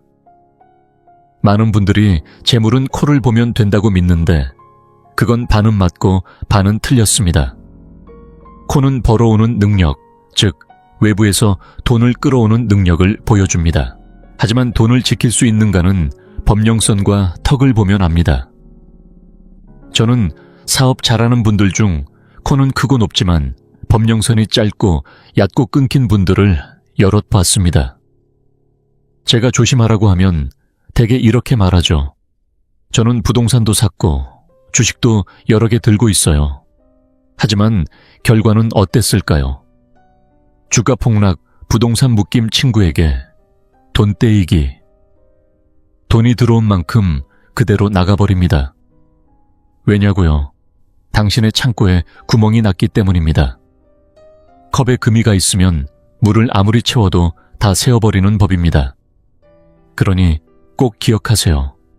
법령선은 당신 노후의 건강과 재산을 지키는 보안 시스템입니다.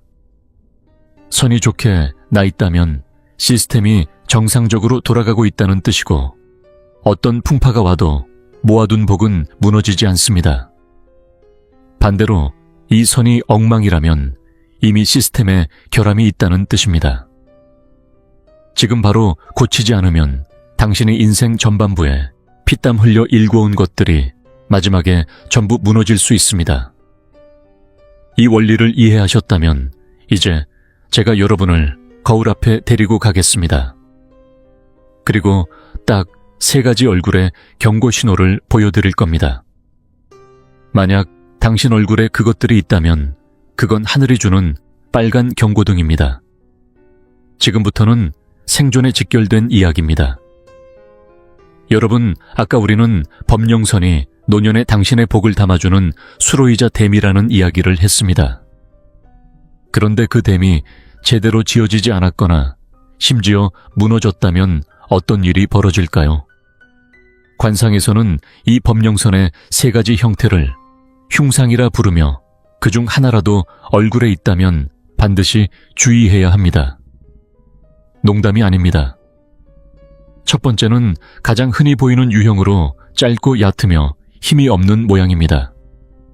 즉, 웃을 때도 선이 희미하게 나타나거나 볼의 반쯤까지만 이어지고 입을 감싸지도 못하는 경우입니다. 이것은 뭘 뜻할까요? 인생의 기운이 짧고 그 기운을 담을 댐이 절반밖에 지어지지 않았다는 겁니다. 예전에 전자부품 가공 일을 하던 제자 한 명이 있었습니다. 경기 남부공단 근처에서 외주를 받아 제법 잘 나가던 친구였죠. 40이 좀 넘었을 때 저를 찾아와 얼굴을 보여줬는데 순간 가슴이 철렁했습니다. 그의 법령선은 매우 얕았고 왼쪽은 오른쪽보다 현저히 짧았습니다.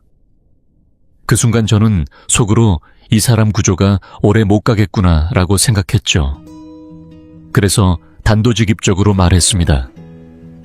김 실장 55 이후 큰 고비가 옵니다. 지금 자산 분산해놓고 공장 확장은 멈추세요. 하지만 그는 믿지 않았습니다. 지금이 얼마나 중요한 타이밍인데요. 주문도 밀려있고 내년에 베트남에도 지사 낼 예정입니다. 결국 어떻게 됐을까요? 정확히 법령선이 끊기는 그 시기 글로벌 경기 역풍이 몰아치며 대형 거래처들이 주문을 끊었고 자금줄이 순식간에 끊기면서 공장은 문을 닫고 수억 원의 자산이 하루아침에 사라졌습니다. 빚까지 생겼고 가장 뼈아픈 건 가족입니다. 일에만 몰두하고 집엔 소홀했던 그는 파산과 동시에 아내에게 이혼을 당했고 아들은 아버지의 채무가 두려워 전화를 받지도 않았습니다. 보이시죠? 짧고 얕은 법령선은 화려한 젊은 날의 끝, 누구도 곁에 없는 외로운 말년을 예고합니다. 두 번째는 더 무서운 유형입니다.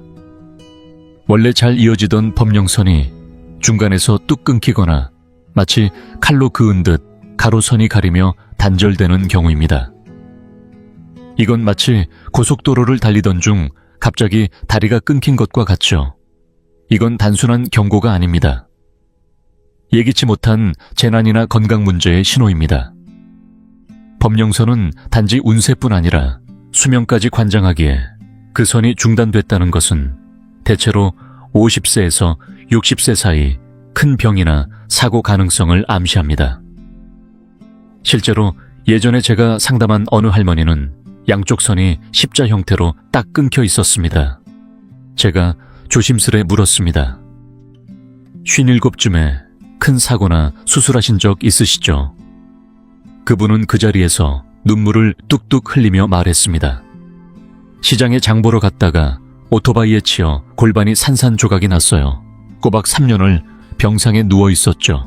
만약 여러분도 거울을 보다가 법령선이 도중에 끊겼거나 거기에 점이나 흉터가 있다면 그 시기를 각별히 조심해야 합니다.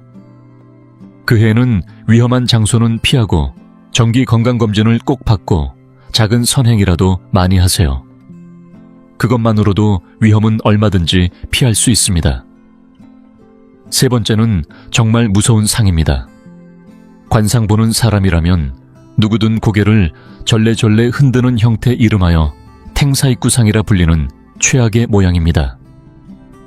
원래 법령선은 양옆으로 벌어지며 입을 감싸 아래로 흐르죠.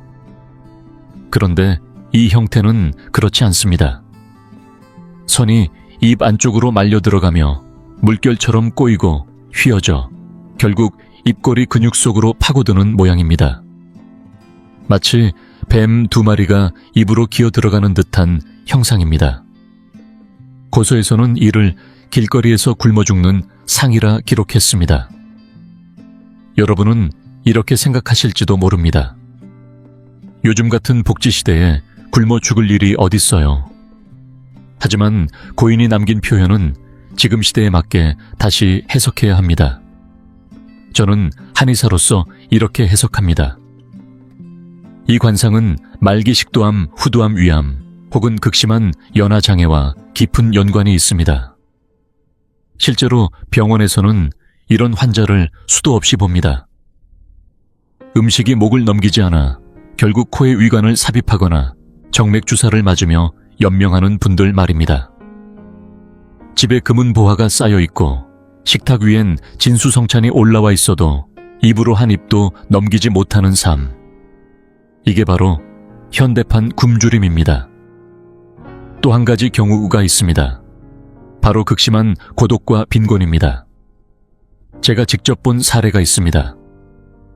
서울 구도심의 한 어르신 70이 넘은 분이었는데 범령선이 입속으로 깊이 파고든 전형적인 탱사입구상이었습니다. 젊을 때 권위적이고 독선적이었던 그는 주변 사람들을 모두 밀어냈고 노년엔 성격이 더욱 괴팍해져서 도와주는 사람에게조차 화를 냈습니다. 결국 그는 쓰레기로 가득 찬 작은 방에서 홀로 세상을 떠났고 며칠이 지나도록 아무도 발견하지 못했습니다. 이게 바로 관상이 말해주는 경고입니다. 마음이 독해지면 얼굴도 따라 굳고 결국 말년에 밥 한 숟갈 떠줄 사람조차 사라지게 되는 것입니다. 여러분, 지금 이쯤에서 혹시 등줄기에 서늘한 기운이 느껴지지 않으셨나요?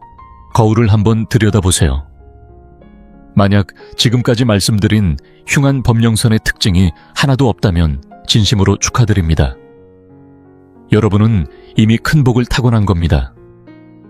하지만 혹시라도 본인 얼굴이나 가족 어르신의 얼굴에서 조금이라도 그 징조가 보인다면 먼저 놀라거나 낙담하지 마세요. 얼굴은 마음의 거울입니다. 마음이 변하면 얼굴도 변합니다. 이 선들은 돌에 새긴 게 아닙니다. 여러분의 살과 피 위에 살아있는 선입니다. 그렇기 때문에 스스로 만들어낸 선은 스스로 다시 바꿀 수도 있는 겁니다. 그럼 어떻게 바꿀 수 있을까요? 이제부터는 걱정 접어두시고 조금 기분 좋은 이야기를 해보겠습니다. 이번 시간에는 진짜로 복 많은 사람들, 자손이 흥성하고 재물이 끊이지 않는 분들의 얼굴에는 어떤 범령선이 자리 잡고 있는지를 알려드리겠습니다. 여러분이 앞으로 닮아가야 할 목표 말입니다. 여러분 혹시 우리나라의 진짜 부자들, 재계의 거목들, 정계를 주름잡던 원로들, 혹은 고향에서 가장 존경받는 어르신들을 떠올려 보세요. 그분들의 얼굴을 유심히 보면 공통점이 있습니다. 범령선이 절대로 짧거나 흐릿하지 않습니다. 단순히 일자로 내려오는 게 아니라 깊고 길고 넓습니다. 콧망울 양옆에서 시작되어 입꼬리를 크게 감싸듯이 내려오고 어떤 분은 그 선이 턱 밑까지 이어져 둥그렇게 고리를 이루기도 합니다. 이건 단순한 선이 아닙니다. 관상에서 최고로 치는 상입니다. 우리는 이것을 금실자물쇠상 또는 수명고리상이라고 부릅니다. 이 선은 여러분의 식량 창고와 인생의 기반을 잠가주는 금고 열쇠입니다. 왜 이 모양이 그렇게 중요하냐고요? 앞서 설명드렸듯 입은 출납관입니다.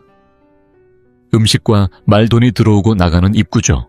범령선이 양옆에만 있고 아래에 받쳐주는 것이 없다면 아무리 위에서 좋은 기운과 재물이 흘러와도 그건 그대로 바다로 흘러가 버립니다.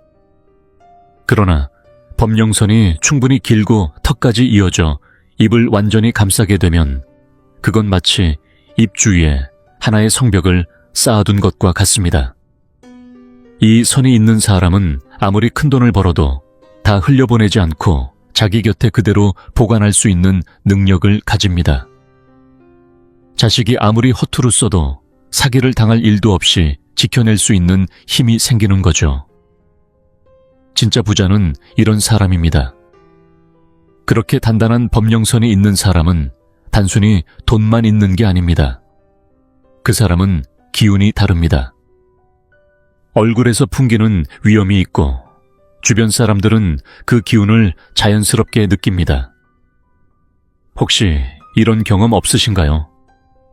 어떤 사람은 인상도 좋고 말 한마디 험하게 하지 않는데 이상하게 그 사람이 눈 한번 치켜뜨면 방 안이 조용해지고 입꼬리만 살짝 올려도 다들 숨을 죽이는 분위기가 됩니다. 그 이유는 바로 얼굴에 새겨진 법령선의 힘 때문입니다.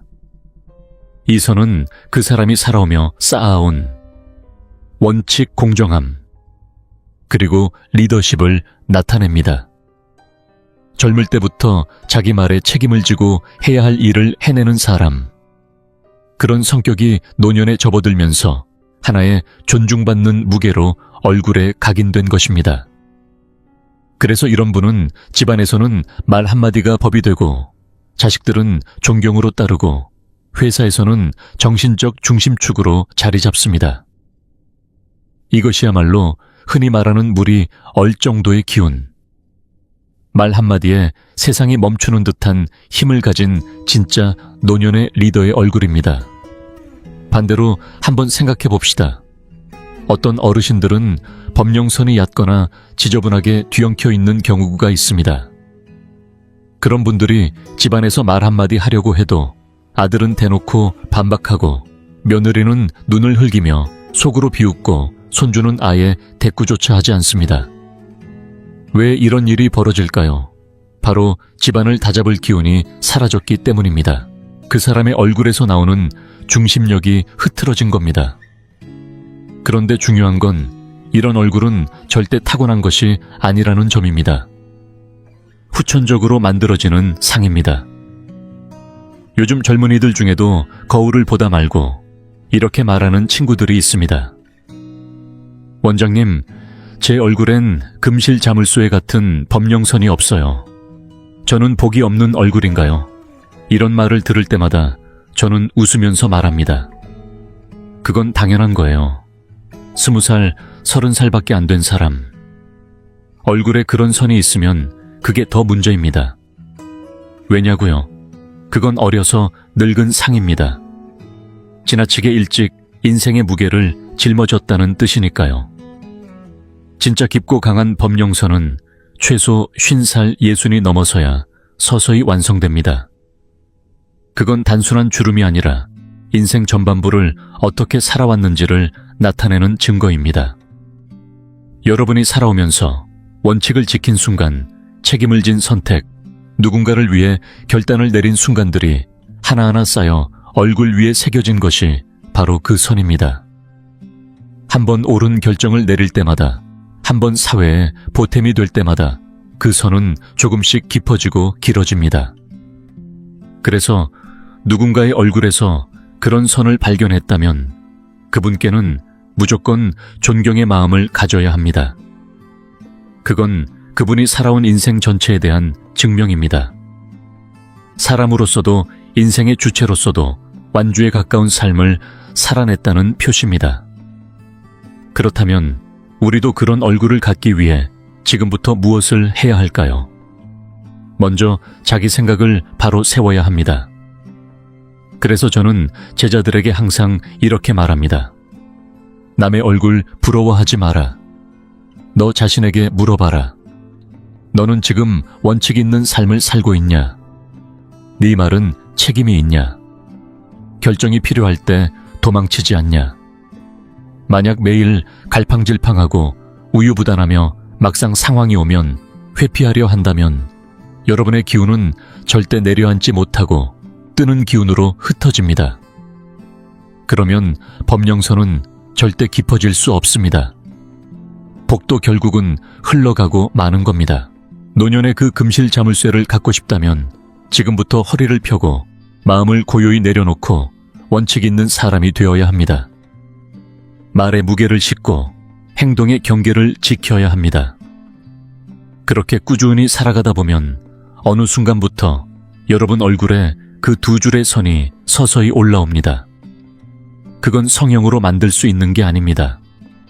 그건 여러분이 땀과 인내로 직접 새긴 부귀의 증표이자 신뢰의 문장입니다. 자, 이렇게 해서 우리는 관상의 물리학을 살펴봤고 길흉의 징조도 모두 다룬 셈입니다. 자, 이제부터는 본격적으로 한의학의 세계로 들어가겠습니다. 지금까지는 관상으로 법령선을 해석했다면 이제는 그것이 몸 안의 장기와 어떻게 연결되어 있는지 그 놀라운 비밀을 알려드리겠습니다. 법령선은 단순히 운을 보는 선이 아닙니다. 여러분의 오장육부 상태를 외부로 보여주는 경고등, 즉 생명의 계기판입니다. 얼굴에 잡티가 생기고 선이 끊기고 어두워지는 것, 그 모든 것이 사실은 몸속 장기가 보내는 살려달라는 외침입니다. 그런데 서양의학은 이것을 모릅니다. 피부가 이상하다고 하면 무조건 레이저를 권하고 탄력이 떨어지면 리프팅이나 필러 시술부터 하라고 하죠. 하지만 저는 김준호 원장으로서 여러분께 진짜 생명을 살리는 진실을 알려드리겠습니다. 이건 말 그대로 건강을 지키는 생존 수업입니다. 요즘은 여자뿐 아니라 남자들까지 거울만 보면 이 선 보기 싫다며 미용 시술을 받으러 갑니다. 특히 필러로 법령선을 메워버리는 분들 많습니다. 하지만 저는 그걸 볼 때마다 정말 화가 납니다. 여러분은 얼굴에 난 생명의 경고등을 메우고 있는 겁니다. 오히려 위급 신호를 없애버리고 내부 장기가 비명을 질러도 눈치조차 못 챌 수 있습니다. 저는 늘 말합니다. 한의학은 물리학입니다. 세계에서 가장 논리적인 의학입니다. 서양의학은 얼굴을 볼 때 피부가 늘어졌는지 주름이 생겼는지만 봅니다. 해부학적 사체처럼 죽은 것을 보는 거죠. 그러나 한의학은 얼굴을 통해 기운을 봅니다. 정신을 읽습니다. 살아있는 것을 보는 것입니다. 우리가 차를 탈 때 계기판의 경고등이 켜지면 여러분은 그 불빛을 깨버리나요? 아니죠. 당연히 엔진을 확인합니다. 불빛을 깨는 건 어리석은 행동입니다. 그런데도 많은 사람들이 지금 그 짓을 하고 있습니다. 법령선이 보기 싫다고 당장 필러를 넣고 리프팅을 합니다. 하지만 그렇게 하면 어떻게 될까요? 경고등을 부쉈으니 엔진이 고장나도 모릅니다. 결국은 차가 퍼지고 망가지는 거죠. 그렇다면 이 법령선의 진짜 배우는 누구일까요? 바로 폐와 대장입니다. 한의학 경락도에 따르면 법령선 주변은 수태음폐경과 수양명대장경이 지나갑니다. 오행으로 보면 폐는 금에 해당합니다. 금의 특징은 수렴절제 단단함입니다. 그래서 폐기가 강한 사람은 피부가 탄탄하고 법령선이 칼로 새긴 듯 깊고 뚜렷하게 나타납니다. 반면에 늘 기침을 달고 살거나 조금만 움직여도 숨이 차는 분들은 폐기가 부족한 것입니다. 폐기가 약하면 금의 힘이 떨어지고 결국 피부를 떠받치지 못해 법령선이 얕아지고 끊기게 됩니다. 그래서 법령선이 짧거나 흐릿한 사람은 단지 노화가 문제가 아니라 호흡기가 구조적으로 무너지고 있다는 신호인 겁니다. 주인님, 나 숨 쉴 기운이 없어요. 라는 폐의 비명이 얼굴에 새겨진 것이죠. 또 하나 심각한 경우는 법령선에 검은 점이나 푸른 기운이 퍼지는 현상입니다. 서양의학은 이걸 색소 침착이라며 레이저로 지우라고 합니다. 하지만 한의학은 말합니다. 그건 대장이 문제다. 폐와 대장은 표리 관계입니다. 대장은 무엇을 하나요? 노폐물을 처리하고 독소를 배출합니다. 그런데 대장 안에 오래된 숙변이 쌓이거나 용종이나 혹이 생겨 독소가 빠져나가지 못하면 그 독기들은 경락을 타고 얼굴로 올라옵니다. 바로 법령선 부위에 막혀서 뻑뻑하게 점이나 얼룩을 만들어냅니다. 범령선이 칙칙하고 광택이 없으며 아무리 세수해도 지워지지 않는 검은 반점이 생겼다면 그건 대장암 혹은 중증 변비나 장폐색의 전조일 수 있습니다. 예전에 제가 본 한 환자는 입가에 아주 짙고 까만 점이 있었고 정확히 범령선을 따라 눌려 있었습니다. 제가 물었습니다. 혹시 변비가 오래됐죠? 그는 태연하게 3일에 한 번이면 자주 보는 편이죠 라고 말했습니다. 저는 단호하게 말했습니다. 지금 당장 장을 비우고 이 점은 절대 방치하면 안 됩니다. 이대로 가면 말년에 크게 고생합니다. 하지만 그는 믿지 않았습니다. 변비랑 얼굴점이랑 무슨 상관이야 라며 웃었죠. 그러나 몇 달 후 병원에서 대장암 말기 판정을 받고 저를 찾아왔습니다. 이게 바로 내부에 병이 나면 외부에 반드시 나타난다. 는 관상의 진리입니다. 속이 썩었는데 겉이 맑을 리 없습니다. 자, 마지막으로 여러분이 가장 자주 놓치는 한 가지 중요한 징조를 말씀드리겠습니다. 바로 얼굴의 기색, 특히 범령선의 색감입니다. 아무리 선이 깊고 길다 해도 색이 맑고 윤택해야 그 선이 제대로 작용하는 겁니다. 좋은 범령선은 마치 잘 다듬어진 노란 옥처럼 은은하고 따뜻한 빛을 띠며 얼굴의 다른 부분과 색이 자연스럽게 이어져야 합니다. 그런데 거울을 보았을 때 그 선 안쪽이 창백하게 뜨거나 마른 나무 껍질처럼 푸석하고 칙칙하게 보인다면 그건 단순한 노화가 아닙니다.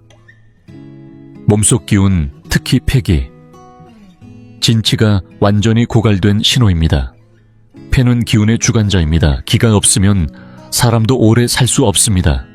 이런 말라 죽은 듯한 기색은 대개 오랜 병상에 누워있는 어르신들의 얼굴에서 자주 보입니다.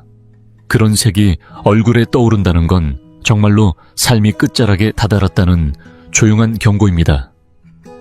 그런데도 많은 사람들은 그런 경고를 무시한 채 겉에만 화장품을 덧바르거나 억지로 도려내고 붙이려 합니다. 하지만 진짜 먼저 해야 할 일은 따로 있습니다. 장을 먼저 비우세요. 그래서 저는 외모를 신경 쓰는 여성분들뿐만 아니라 건강한 노년을 바라는 남성분들께도 꼭 당부드립니다.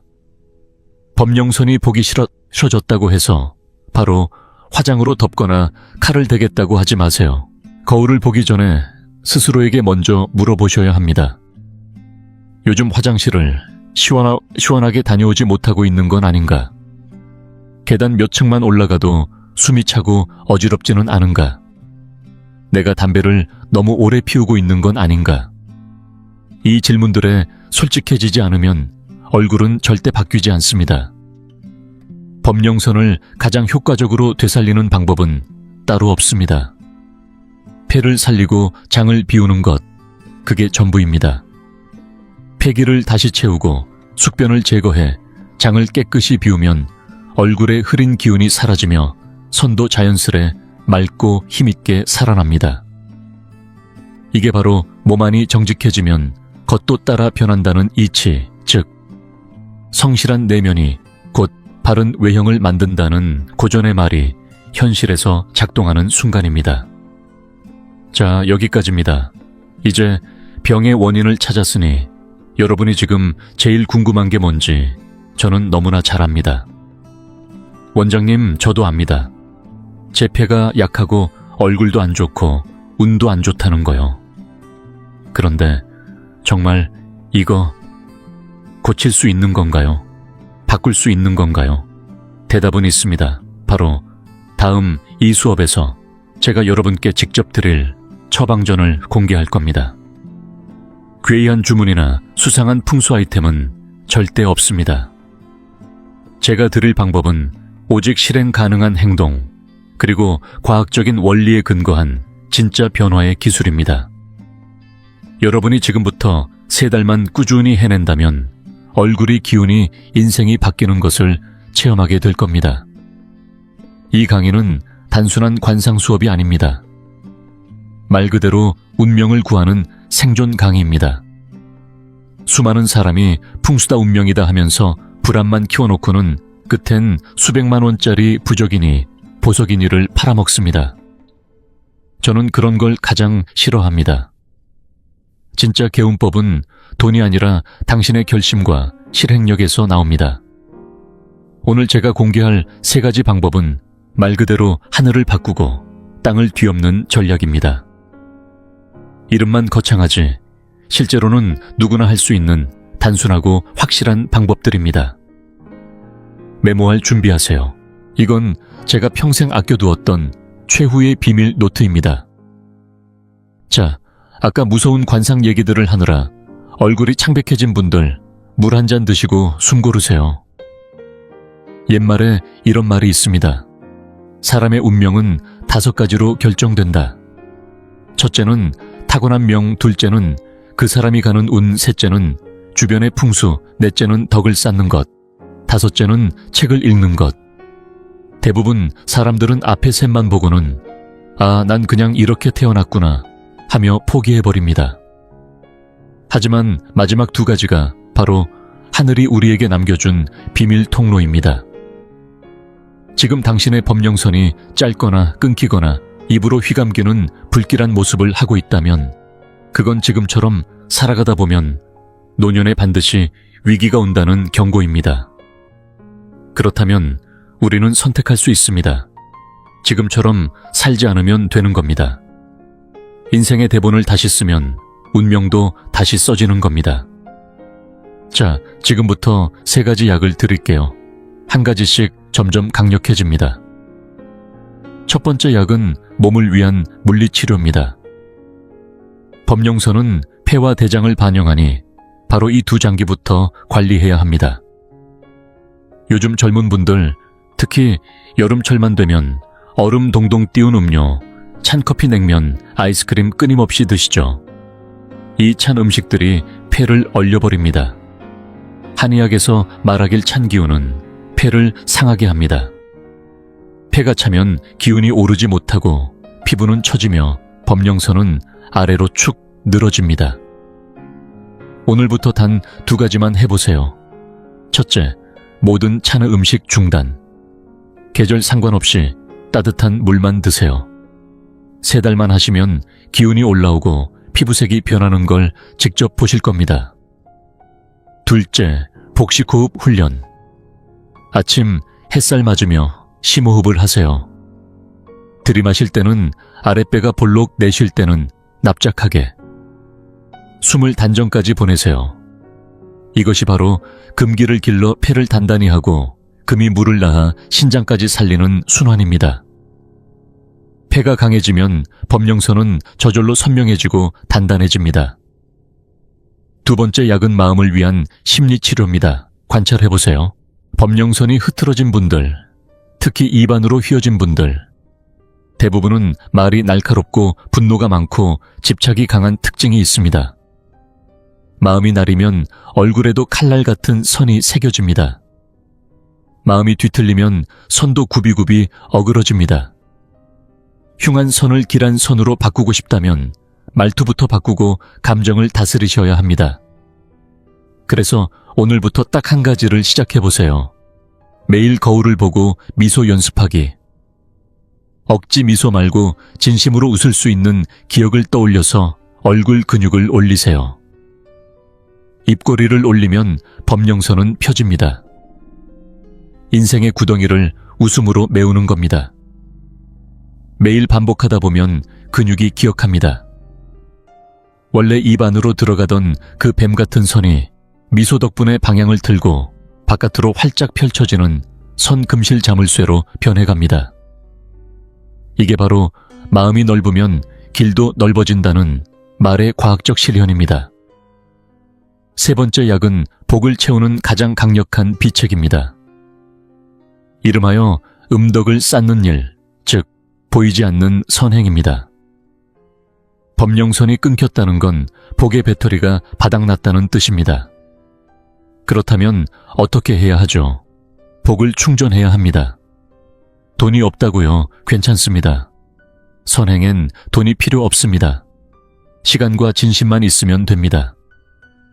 제가 잘 아는 제자 한 명도 사업이 망해 집도 잃고 가족도 떠나고 법령선은 완전히 끊겨 있었습니다. 제가 말했죠. 지금부터 매주 양로원 병원 고아원 중 한 군데만 골라서 봉사해라. 그는 휠체어 밀고 아이들 동화책 읽어주고 자기가 저지른 실수를 속죄하는 마음으로 꾸준히 실천했습니다. 3년이 흘렀습니다. 그는 다시 재벌이 되진 않았지만 가족이 돌아왔습니다. 아들이 손자를 데리고 집을 찾았고 집안엔 웃음이 다시 피었습니다. 저는 깜짝 놀랐습니다. 그의 끊겼던 법령선 사이에 아주 가느다란 선 하나가 자라나며 두 선을 잇고 있었던 겁니다. 이것이 바로 음덕선입니다. 하늘이 그를 보며 이렇게 말한 거죠. 넌 끝까지 포기하지 않았구나. 내가 다리 하나 놔줄게. 여러분, 지금부터 기억하세요. 얼굴이 아무리 안 좋아도 지금 이 순간부터 폐를 살리고 마음을 다잡고 선행을 시작하면 여러분은 하늘과 시간의 싸움에서 이길 수 있습니다. 그것이 바로 운명을 바꾸는 진짜 길입니다. 이렇게까지 말씀드렸습니다. 바꿀 수 있느냐 없느냐는 여러분이 움직이느냐에 달려 있습니다. 이제 마지막으로 기억이 조금씩 흐려지는 나이라는 걸 제가 누구보다 잘 알기에 이 강의의 핵심만 다시 한번 간단한 말로 정리해 드리겠습니다. 오늘 들은 내용, 이 마지막 요약만 제대로 기억하셔도 여러분의 후반 인생은 바뀔 수 있습니다. 자, 한 줄 한 줄 심장에 새기듯 들어주세요. 첫째, 얼굴 함부로 건드리지 마세요. 법령선은 주름이 아닙니다. 그것은 당신의 수명줄이고 당신의 재산을 지켜주는 둑입니다. 단순히 보기 싫다고 보톡스를 맞거나 필러로 메워버리면 안 됩니다. 그 순간 당신의 복과 운이 함께 막혀버릴 수도 있습니다. 둘째, 거울을 보고 세 가지 신호를 꼭 점검하세요. 법령선이 너무 짧거나 흐릿해서 입을 감싸지 못한다면 노년에 기댈 곳 없는 외로운 운이 기다릴 수 있습니다. 선이 중간에 끊기거나 흉터처럼 잘린 자국이 있다면 50대 중반의 큰 위기를 암시할 수 있습니다. 선이 안으로 휘어 입 안으로 들어간다면 그것은 심각한 질병이나 고독사를 예고하는 최악의 형상입니다. 특히 55세에서 60세 사이의 변화에 반드시 주의하십시오.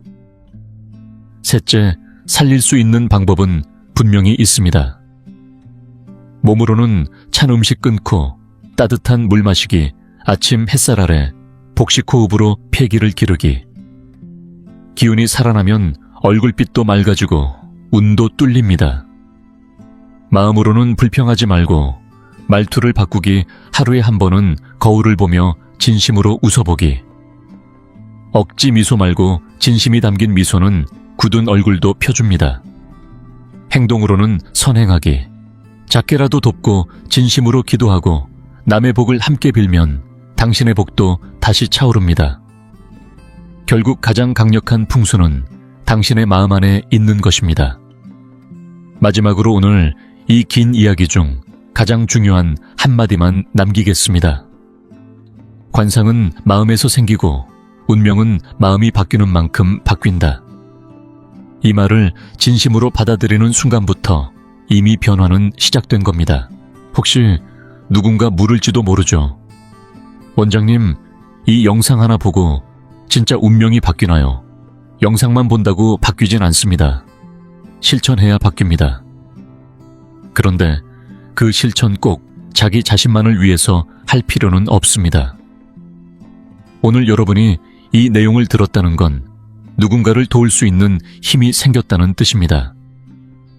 만약 주변에 이 법령선이 흐려진 가족이 있다면, 대장에 문제가 있어 보이는 친구가 있다면, 정신없이 투자만 하는 지인이 있다면 그들에게 이 영상을 공유해 주세요. 저 김준호 원장은 그분을 직접 도와드릴 수는 없습니다. 하지만 여러분은 할 수 있습니다. 그리고 그 사람의 인생이 여러분의 한 번의 공유로 구해졌다면 그것이 바로 진짜 복을 쌓는 일입니다. 누군가의 병을 막아주고 누군가의 파산을 막아주고 누군가의 외로움을 덜어주는 것. 그것이 바로 하늘이 보는 숨은 공덕입니다. 그리고 그 공덕은 여러분의 법령선에 인생의 노년에 천천히 쌓여서 돌아옵니다. 사람은 나눌수록 커집니다. 향기를 베푼 손은 반드시 그 향을 기억합니다. 복은 움켜쥔다고 모이지 않습니다. 나누는 자에게만 흐릅니다. 자, 오늘 강의는 여기까지입니다. 오늘 김준호 원장이 드린 이 이야기 중에 단 한 줄이라도 마음을 울리고 삶의 방향을 조금이라도 바꿔주었다면 지금 그 손으로 좋아요 한번 눌러주세요. 그리고 구독도 함께 눌러주세요. 그건 저를 위한 게 아닙니다. 여러분이 이 좋은 정보를 앞으로도 제일 먼저 받을 수 있는 통로를 열어두는 일입니다. 그리고 마지막 한 가지, 댓글창에 여러분의 기도문 한 줄 남겨주세요. 가족 모두 건강하길, 노년이 평온하길, 우리 어머니 고통 없이 오래 사시길. 이런 간절한 말 한 줄이 여러분의 기운을 바꾸는 씨앗이 됩니다. 왜냐고요? 말에는 힘이 있고 글에는 진동이 있기 때문입니다. 저는 김준호입니다. 인생이란 올 것이 오기도 하고 안 올 수도 있습니다. 그러나 마음이 따뜻하면 하늘은 반드시 길을 열어줍니다. 다음 영상에서 다시 뵙겠습니다. 감사합니다.